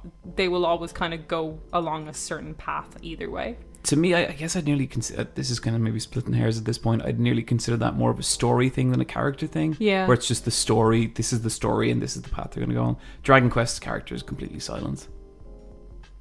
But yeah. Brian, why don't you pick an email out there? Alright, I got some quickfire questions from Anonymous. We are redacting your name, buddy. I always make people anon when they don't write a name. Even if it's in the email title? I guess if the first name was in the email title, that's probably fair game. Yeah, I think that's fair game unless someone says keep me anon. Okay, we'll do. Yeah. Yeah. Okay. You know who you are. You know who you are. Okay. So here's some questions, and this one's: would you rather have pubic hair for teeth, What the fuck? or teeth for pubic hair? Wait, okay, I have a question. I was going to say teeth for pubic hair because at least it would be limited to who saw it. Yeah. But is there the gum involved? Like, say if I wanted to pluck those suckers out. No, Is it like pulling a tooth out? God. no. To me, it's kind This of is the like worst. This is the worst. to me, it's like chunks of bone calcium embedded into the human skin in the groin area. I don't like this at all. and I think I'd rather that than have a hairy mouth. Oh, Yeah, I God. would not want a hairy mouth. I don't want fucking frills on my gums. Do you want that, John? You want to be a fucking whale? No. I don't want to be a whale anymore. You'd brush your teeth with, like, shampoo. I don't want to do that. Oh, I hate when shampoo gets on my tongue. Oh, yuck. John, what would you rather have? Quick fire questions. I Not slow bullshit poo. teeth is pubes. Because at least you'll have well, I guess it depends how romantically But you'd have a frivolous really... you are. Because I was like, you're only going to show that to like, I don't know how many people, but that's not something I want to get into. Alright. Which folklore would you make into a survival horror game? I guess the obvious one is the Banshee. Yeah, Yeah, Irish so- Banshee Banshee's scary. Spooky. Okay, so not the Banshee. God damn it.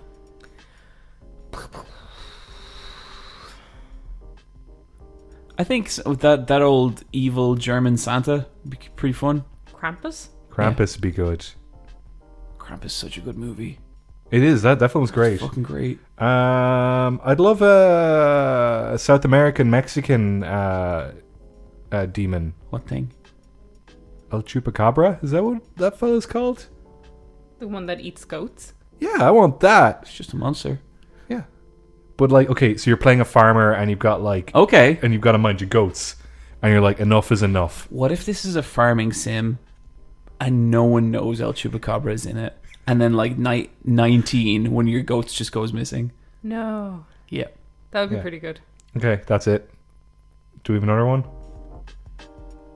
Do we need? Quick Quickfire! The Puka. It's another Irish one. It's Yeah, it's a shape-shifting demon. It's a shitty fairy thing. Isn't Yeah. it? It's not a shitty fairy. Most of them are. He hangs out in a Irish tree and folklore laughs is- at people. Most Irish folklore is, well, what does this fucking fairy thing do? He bullies drunk people. It's good. That's pretty good. Yeah. Oh, is this the one that rides around on your back? Yeah. Well, you ride on his back. He turns into a horse and brings you through ditches. Yeah, he's a nice guy.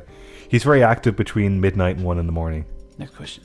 All right, what's your dream crossover game? Okay, 2 games. Let's see. I want a platformer. So I want a new Wario platformer, and I want him to team up with Crash Bandicoot. Bryan, you don't want that. No, I don't. I want... Okay, what's 2 things I like? I like Wario, You like Wario. and What about Wario and Kirby, and it's about running a magazine shop? Wow. There we go. It's going out of business. No, it's not. We're going to turn it around, It Neil. is going out of business, but not for long. Not when 2 enterprising young gentlemen... Does Kirby have a gender? It's up to you, the player. That's the way the character was designed. Cool. What What about you, Niamh? Yeah. Lara Croft I thought so. gets sucked into some kind of time portal, ends up in Dragon Age. Has she Hell still, yeah! Has she still got her guns? Oh, she still has her guns. She's really powerful. They But- think she's a wizard. She has to craft bullets. She can craft Yeah, shit. she can craft bullets She anyway. can craft anything. Yeah. She just gets scrap iron. She can do whatever she wants. And then she can romance all the women in Dragon Age. And it'll be a very good game for Niamh. So it's called Lara's Lesbian Love Quest. Yeah. Love quests. Yeah. Medieval edition.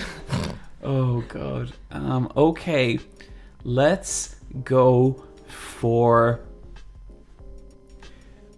Super Mario crossed with Silent Hill.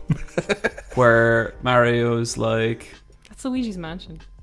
I guess it kind of That is. game is so scary. But I'd actually like Mario in Silent Hill, so he's like, I'm gonna get the fire flower. But it's like, there's no fire flower here, Mario. You're gonna have to face your inner torments. And he's like, oh no. And like he opens up a letter he wrote to himself 5 years ago. Yeah. And it says like, I hope you're still happy with her. And he's like, I'm not. And then It's not gonna work out, Mario James. he gets a phone call, and the phone call is like, it's me, your brother. And he's like, oh, Luigi? And then it just goes, not that one.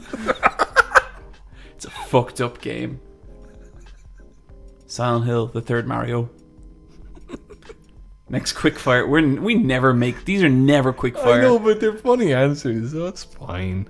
Okay, you were given unlimited money and resources to build a con. What is it for? Oh. Ooh. Ah. I want Kirby Con. Just make it happen. I just want Street Fighter Con.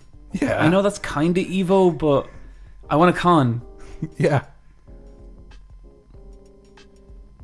I don't know, like something like Mirror Con. You know what? Let's fight a boss con. No. Let's get it going, everybody. Oh my god. Boss con. Boss Con would be great. I just want it for like shitty objects. Oh god damn it. Shitty Object Con. So okay, what's a stall at Shitty Object Con?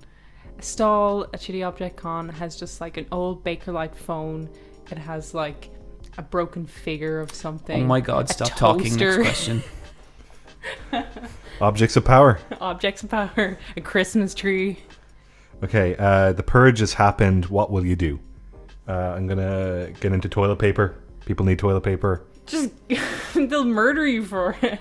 Yeah, well, So it's one night where where the rules don't apply. Yeah. I'll go murder people. Yeah. I'm gonna take everyone's toilet paper while they're out murdering people.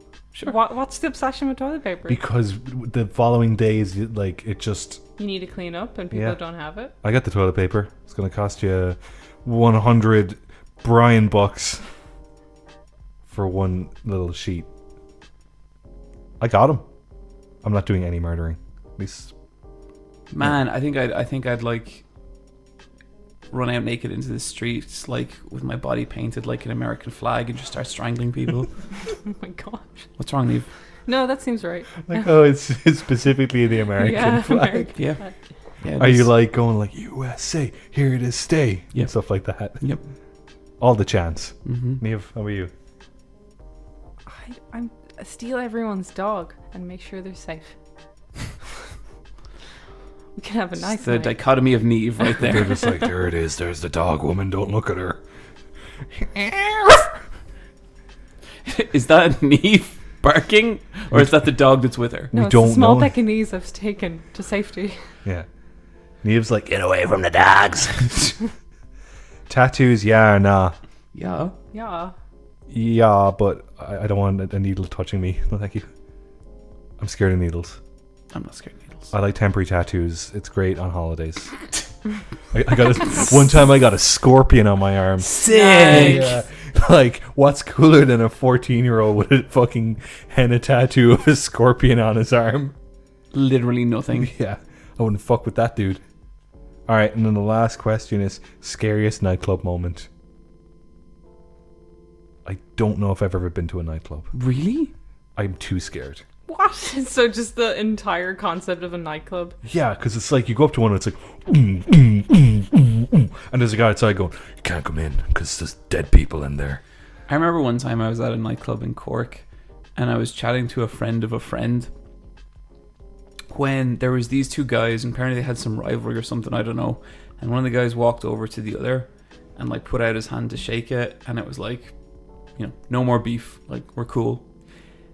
Then he like they were shaking hands, they were just kind of like chatting, and then the next thing he punches the guy as hard as he can, and 8 lads come in out, like just run in out of nowhere, including the guy I was talking to. He just turns around, runs over, and starts beating the shit out of this guy who I also knew as well. And then that went on for about 5 seconds, just like 8 guys trying to punch one guy in the head, and then he runs back and starts chatting to me again. Wow. It was really horrific. One time I got in a car with a bunch of friends because we were going to a special club, but the car kept driving and it started going outside of Dublin city area, and then there was this barn house kind of farmhouse place that we got into, and it was a drug prostitution party where everyone was off their face on E, and we felt very unsafe and had to leave. Oh no. Wow, how, like, was it a taxi or was it a Lyft? It was like Polish guys in a car. I don't know why we got in. Yeah, Niamh. What the fuck? I'm just glad you're alive and Yeah, well and doing absolutely. a podcast with us. Yeah. Oh, you know. And Bryan, You you know. have no spooky nightclub moments. I don't think so. You have been into a nightclub for like work stuff. I guess I have. Yeah. I don't know. I just get bored after a while and then you leave. Yeah, same. Like, do You you know need to what? go to a gay bar. I went to a gay bar. I have been in- to a gay bar and it was fun. I've But been then to the someone one in gra- Cork called Chambers, and I had a great time there. Someone grabbed my bottom though, and I didn't like that. I made friends with a lesbian because I had a dicky bow tie, and she was like, "Can I have that?" And I was like, "Yeah." So I gave it to her. And then afterwards, because this was a work party, because I worked at a bookshop at the time, and one of the guys was like, "Well, she really liked you," and then one of the other guys was like, "No, she didn't." So it's more of just a funny story. I still, yeah. That was fun. I really don't like when you go to a nightclub and they have the guy working in the bathroom. I hate that. I'm like, I'm sorry, that's your job, but like, I just like to be left alone in the bathroom, and I just look. I'm fine, thank you. I'm sorry.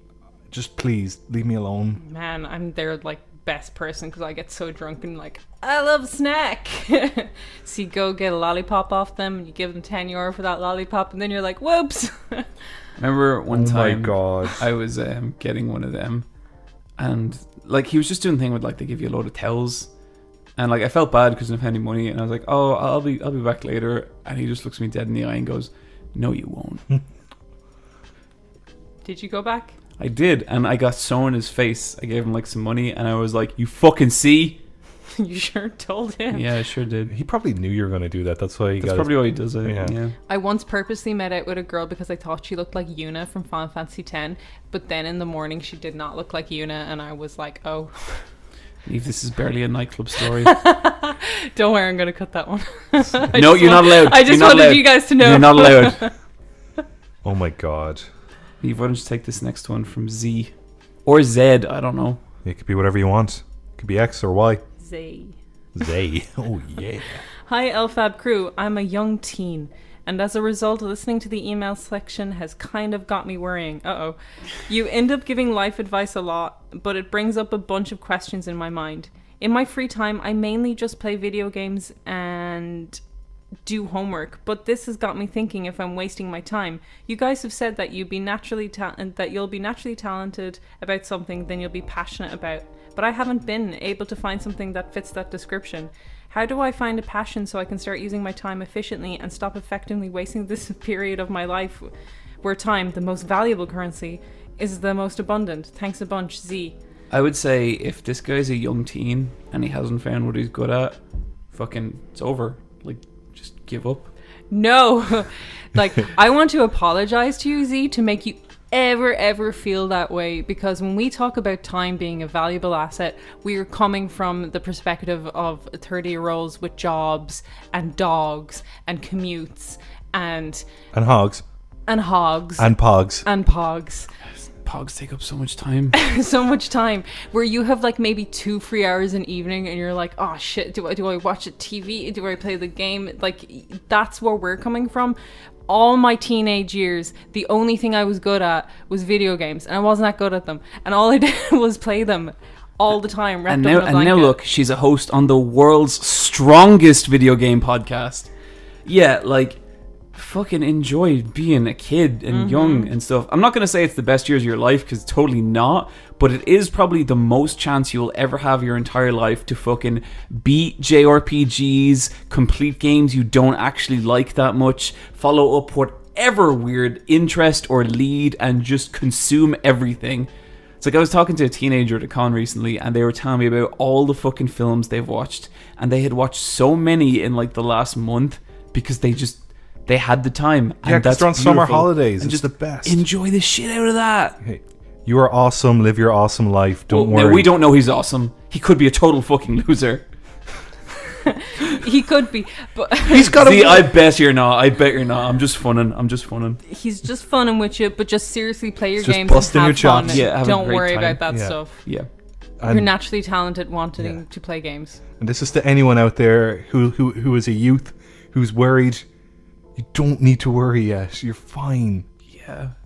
I always want to, whenever I'm talking to young people and they start talking about their worries, I really have to try hard not to be like, listen, none of this fucking matters. Because it does to them. I know, it I sucks. think, but it But just, takes you know, a while. You get you know to the when point. you think back to when you were a teenager Yeah. and how insignificant that shit seems now. But then, when you were a teenager, you thought everyone else who was older than you kind of. There's this moment where they figure out life, or like things start to just like, okay, this is what being Because a person is. that's what every film you've ever seen is. It's like, and then everything was fine forever. No, that's not true. You just continuously age. You stay as stupid as you are, and Yeah. and you just like everyone is flying by the seat of their pants. No one knows what the fuck they're doing at any stage. The most successful people I have ever met, like, well, like, I guess, like, in terms of, like, you know, YouTubers and stuff like that, they're all just like, I don't fucking know. Like, just, who knows? And these are people that make, you know, so much money and all this kind of stuff, and we're all just like, fuck it, I don't know. I'm now the same age as my parents, and I realize How did that happen? What? Did they go into stasis? Are we talking about control again? No, I'm now the same age as my parents are when they had me, I guess. Yeah. Okay, and like, I guess you kind of realize the mental capacity you have and the problem solving skills and all that, and you just, you realize how much they were just winging it and taking the You piss. look at your parents and- now and you're like, oh my god, they're just people, they're just children. Yeah, They're just children who got old. yeah, just children with bills. Yeah. Like, you're so lucky you don't have any bills. Don't worry about it. And like, you know, like I made my first YouTube video when I was fucking 29.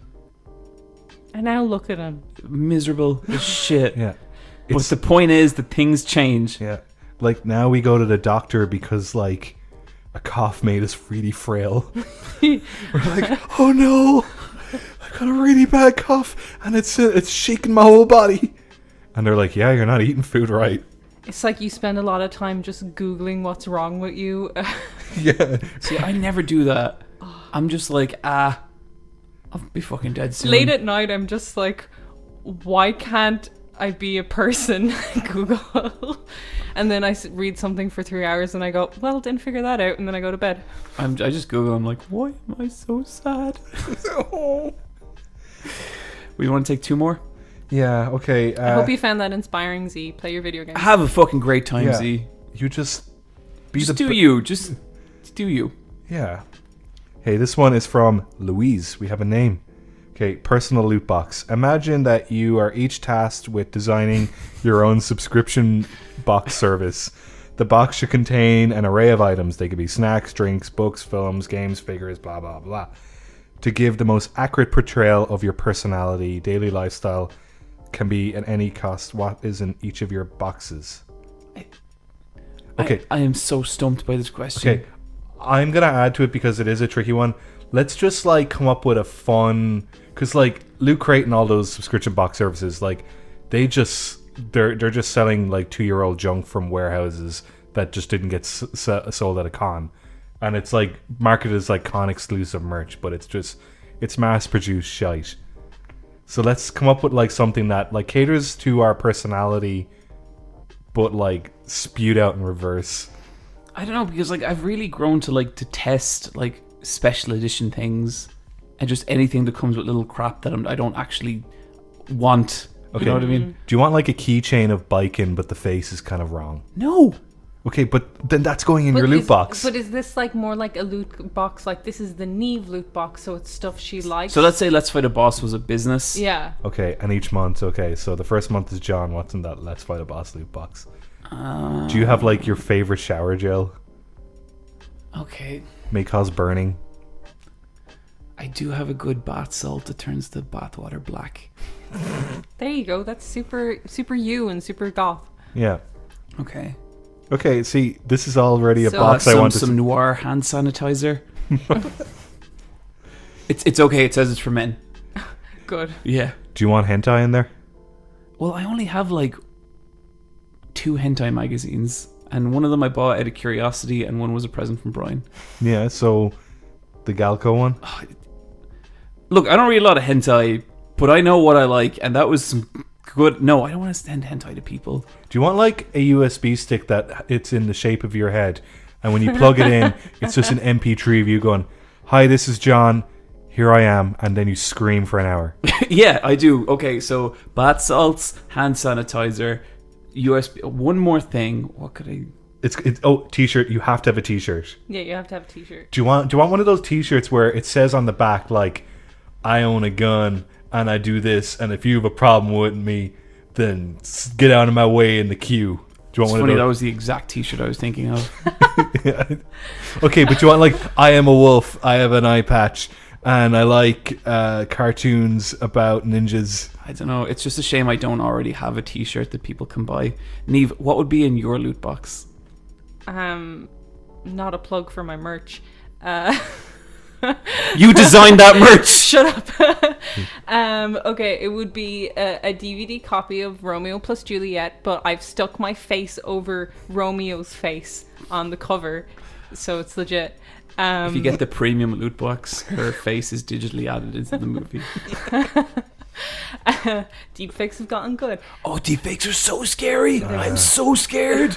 They're Like, gonna that's gonna destroy how we consume information. Yeah. And everyone's just like, oh, Joe Rogan's talking to himself. I guess maybe a coffee. I like coffee in the morning.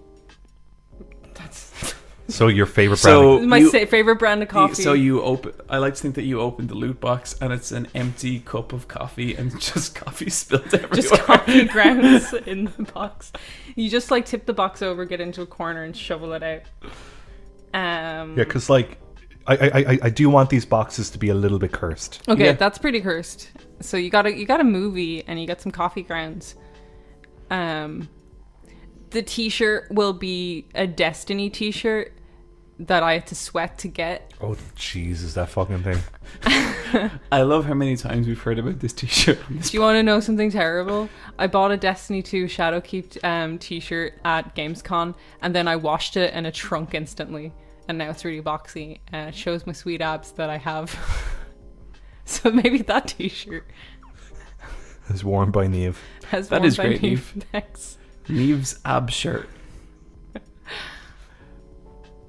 I got nothing else. Okay, we gotta have one more for Niamh. Bryan, One more help for me out. Niamh. A plush of Piper. Yeah, plus There you Piper go, would be good. perfect. There you go. All right. What's a brand I like? I like Pepsi Max, so it is. Oh, that's a Okay, requirement. okay, but Stale Supermax.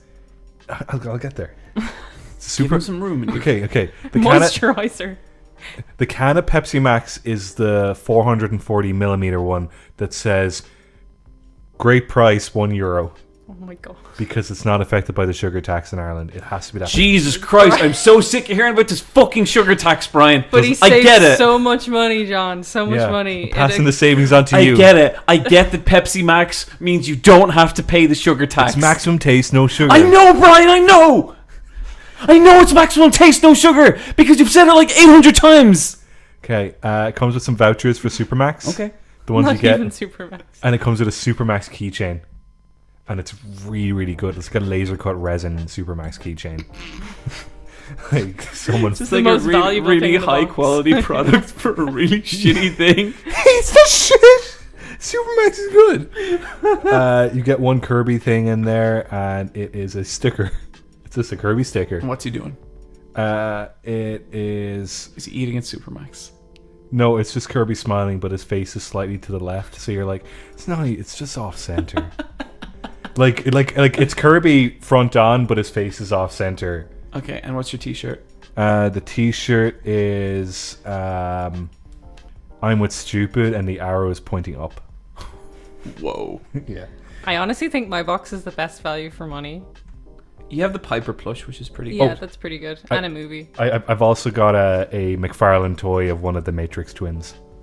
Just one of them. Yeah. And it's kind of luck of the draw. And one of them has a Morpheus. But it has like its hand holding out, so you need the other twin to complete it, but you don't get it. No. Niamh. This is from Ed. Wait, Ed. It was all capitalized. This one is from Jaun. Can you read out what the... Adapting John. Hello, Bryan. No, it doesn't say that. Brain. It says adopting John. Adopting John. Hello, Brain. Niamh. Yeah, okay. Yeah, my name's weird. 1 and 2 and Jick. Who's Jick? If John got Detective Conan turned into a child but still had all of his memories, would one of you adopt him? How would you embarrass your new son? All the best, Ed. I would adopt John as my son. Would you? And I would dress him... Can we adopt him as our son just to make it faster and easier? Sure. Okay, we're co-parents. Jesus Christ, this was a fucking poor idea. Are we all in the one household, or do we swap them out every week? We can swap him. Okay, so when he's with me, my weeks, he has to dress in the same outfit I dress in, but a smaller version. And I bring him Why around. do I have to do that? Because you're my kid and you fucking wear what I tell you to wear. And I do this thing that my dad used to do when I grew up called the embarrassing dad dance, and I'm real good at it. But And you're not my dad, so I wouldn't be embarrassed. I'd just be like, why is my companion Bryan acting like this? No, I go around and I tell everyone I'm your dad. And he looks just like me. And because you're dressed like me, they go, yeah, I see the resemblance. Because people don't look at faces anymore. They don't. They're too busy with their face apps and their Twitters. Okay, actually, sorry, segue. I just want. How about like a cartoon, right? Where it's a guy looking at a phone, and it's like he's a slave to technology. That's really good. Okay, I got one. It's like a pack of zombies, okay, and you look at them and it's like, oh shit, it's like a zombie comic, But when you look at them, they're all looking at like social media on their phones. Oh my god. Whoa. Yeah, because sometimes I'm on my phone and I'm like, I should really get off my phone. Yeah. What happens if it's a movie about the Joker, but society is the real joke? I really hope at the end he tells a joke to everyone and they all finally fucking laugh. And he's like, I did it. And he turns to the camera and it has like a pinhole circle closing on his face. And it says, that's all, folks. I'm trying to get to a Joker joke, but it's not coming. It's okay. I guess for my times that I have John, Okay, no. we're going to do a lot of airplane feeding, but I'm just going to jam him in the eye. Here comes the plane. Oh, What is wrong with you? it's just hitting him in the face. So, oh God. So am I living in like your houses at this point? Yeah. Yeah, you sleep in your dog bed Oh my God. Next to Piper? next to Piper. With me, sleep in a drawer. He could sleep in the tank with Biscuit. You want that? No. Smelling of piss and shit? I don't want that. I would go to school with you, and I'd be one of those. Really... Why do I have to go to school? Because you're a child, John. You can't. I not have be all in my school. memories. It's okay. I really want you to be like a helicopter mom, and like it's like school is on, and they're like, "Oh, the mother, you can leave now," and you're just like, "I'm fine." It's okay. I'm okay here in the corner. I see. Project your voice. Well, I guess we have the answer to this question. Terrible. I just think it's funny when John's not enjoying himself. I just get a kick out of the suffering of a man. It's just, I don't. I. What did you There's like something- those? there's did you something- like that arrangement of words.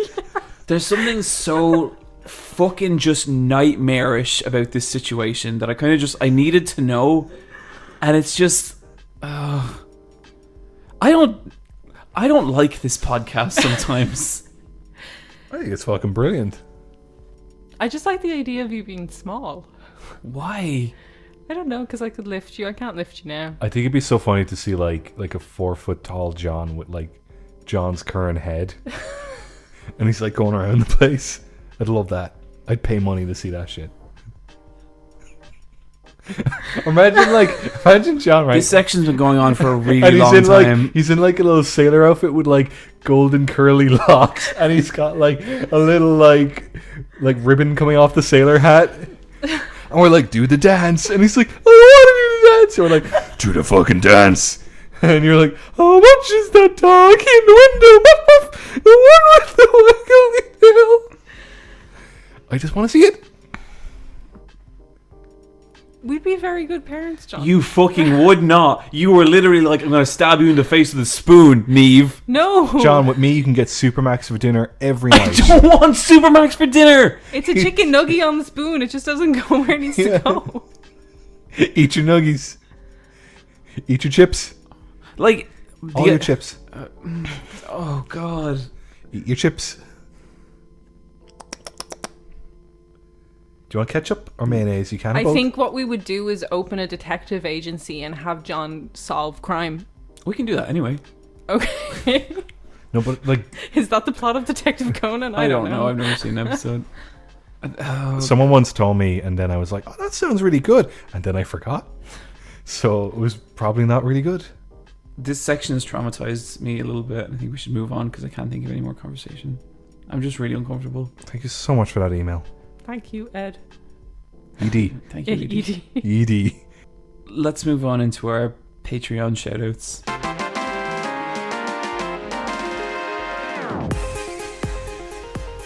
We have a Patreon? Oh, we do. Wait, this isn't a bit. That was actually me remembering something.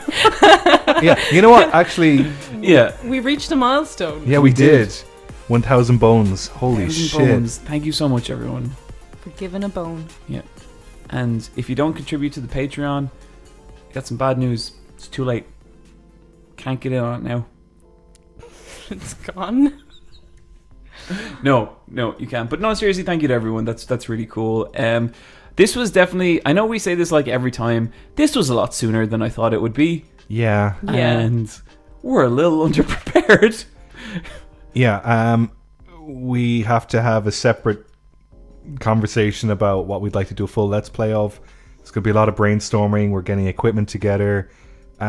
We actually recently just bought some equipment that's going. We bought a bunch of lapel mics. Yeah. Because trying to do Let's Plays with like standing mics in our faces was proving to be a fucking nightmare. We couldn't see the game. Yeah. We couldn't see the game at all.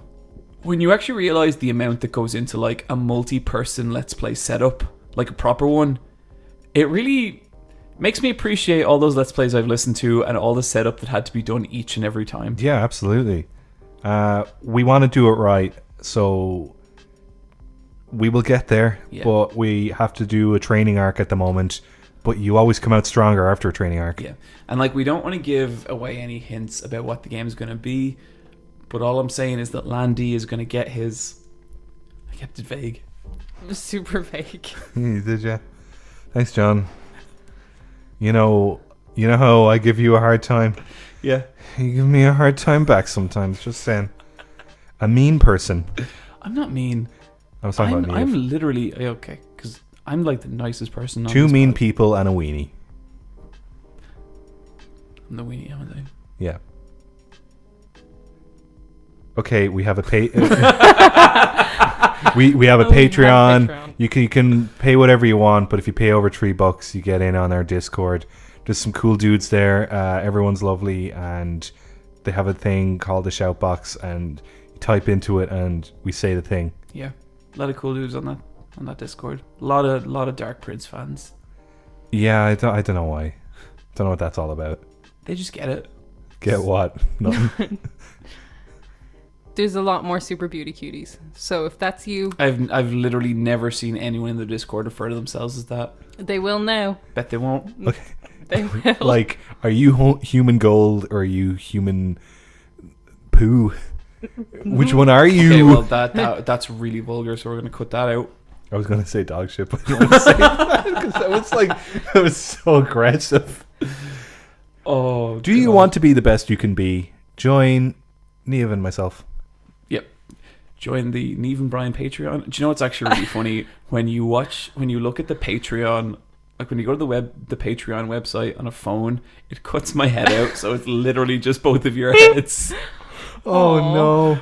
They really need to fix that website. Yeah. Yeah. Optimize that shit.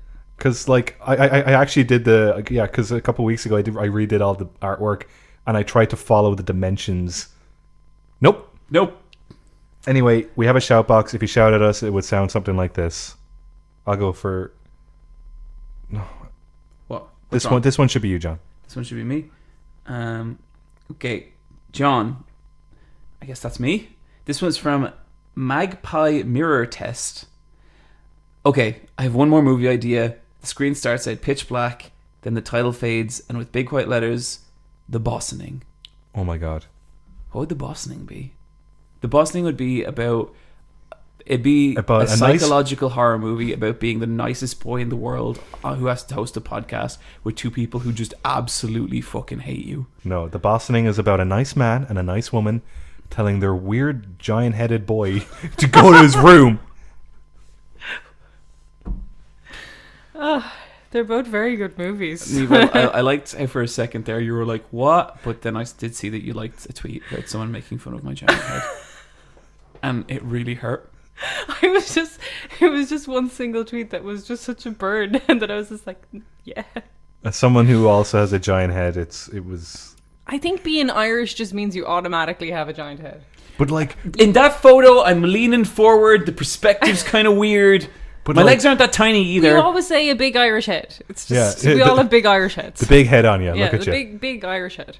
Niamh, you want to take the next one? This is from Foxcade. Petition to retitle Vegeta in the Rain Gift. John loses to Niamh again. I've never lost to Niamh at anything. Come on now, John. Maybe wrestling. What? Probably some kind of sport where we fight. I think you would probably lose to me there. Niamh. Okay. Niamh, you get angry whenever you have to do anything physical at all. And yet I win. And I train in this shit.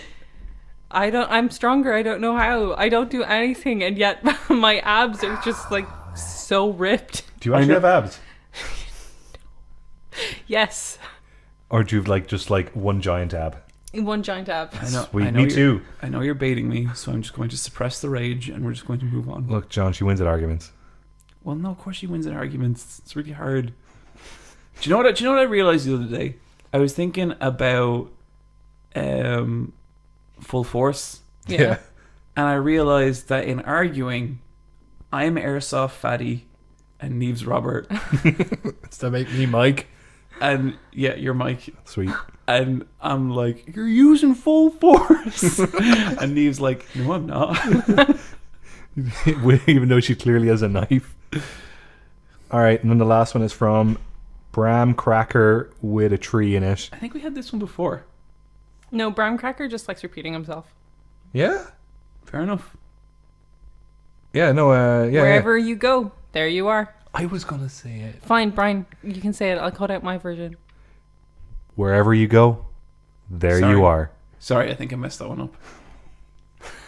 John, you try. Wherever you go. There you are. Wherever you go. There you Wait, are. are we saying it again? Okay, maybe all three of us together. Okay. Tree. Wherever you go, What there are you we are. saying again? No, let's do it on three. One, two. two. Wherever you go, there there you you are. are. Read title of it cheated to the. Sorry, I got confused. Okay, It's bad one more podcast. time. Bad One more podcast. time. Okay, Bad one- podcast. okay. Bad podcast. Okay, 3, 2, 1, Wherever 0. you go. That was pretty good, actually. Such a good wind up. We're all over 30. Yeah, well into our adult lives. Like, we have bank accounts and shit. We run a small business together. We certainly do. Oh, guys, there's going to be a big drop off in patrons after this episode. So if you do want to support us, now's a great time. Yeah. Yeah, it's not going well, everyone. Let's just say the times got real fucking hard. Oh, loot drop. We did it. We're at the end. This is the bit where we just give you the fucking table scraps of the internet. Niamh, No, I got one. Shut what up. is it? What is it? It's World's biggest dog. okay. If that exists, I'm actually going to use that instead. No, it was like PT's hidden meaning. Oh, I watched this. This video is great. Yeah, by the Great Debate. Oh, they do some really good stuff. This video is 30 minutes. It's awesome. yeah. They had a really good video about how Tom Hewlett, the Silent Hill guy that everyone hates for ruining Silent Hill, didn't actually ruin Silent Hill, and it's really unfair what happened to him. Oh, he's just getting scapegoated. He was just he was the lead tester who just got scapegoated to shit. Oh, dear. But yeah, they're cool. And just on the subject of dogs, it's Mir the Dog YouTube channel has been updating really recently, full episodes. Victoria Stillwell, amazing dog trainer, trains people's crazy little dogs. It's a fun time. Cool. Okay, I'm gonna Niamh's dog stuff. Neves dog stuff. I recently appeared on the Dad and Sons podcast, which was a podcast with George Wiedemann, also known as Super Bunny Hop, his friend Liam, and Matt Visual, and it was a really fun time. Super nice, cool group of guys, and I feel like they really kind of, I guess, gave me the respect I deserved. I didn't have to go home and cry afterwards, or just kind of rethink things about my life when we're done, and just it didn't hurt. I'm not saying any of that for any particular reason, just yeah. Some might say it's the second strongest video games podcast. I don't think they would. No, they probably wouldn't. I wouldn't say that. No. Okay. Well, what do you got, Bryan? I would just maybe stop talking, John. Oh, okay. Like from now. Thank you, John. It's just Muppet outtakes. Wherever you go, there you are. 0. Oh. Okay. Muppet outtakes. Muppet outtakes. In the Muppet movie when Kermit is on the bicycle, Yeah. it's just the outtakes of that puppet rig on the bicycle not working. And it's really funny on one of them because it's on very thin fishing line, but for one of them, the bicycle is like flying in the air. And I love Kermit the Frog, but I love Kermit the Frog when like he's like a little bit fucked up. It's just something really funny. Like you know when Miss Piggy hits Kermit, and what they do is they just throw the puppet. It's so funny. It's the Yeah, funniest it's thing. great. And like it's just a puppet hitting a wall, but you're like, oh no, Kermit! But no, it's just a bunch of fabric. But it's not. It's a real guy. It's definitely a real guy. I just thought this was a very funny video. That's all. Yeah. And with that, we're at the end of the podcast. What did you guys take away from this episode? That we're mean to someone, or no, we're not. No, that's fading away. Yeah. I think we have a title. What is it? I called it Objects of Power. Wherever... I forget it already. Wherever you go. My memory is just destroyed. Wherever you go, there you are. This podcast hurts my mind. What's actually hurting my mind as well. I actually feel really, really bad now, John. I'm sorry. Like, you know how we tease you and your face is kind of like you're like laughing, but you're kind of sad. But now it's like 100% sad. This is infinitely more disturbing than when you're being mean to me. Fucking stop it. I haven't said anything. That's right. Only that I could beat you in a fight, because that's true. Jesus Christ, Niamh, I swear to God.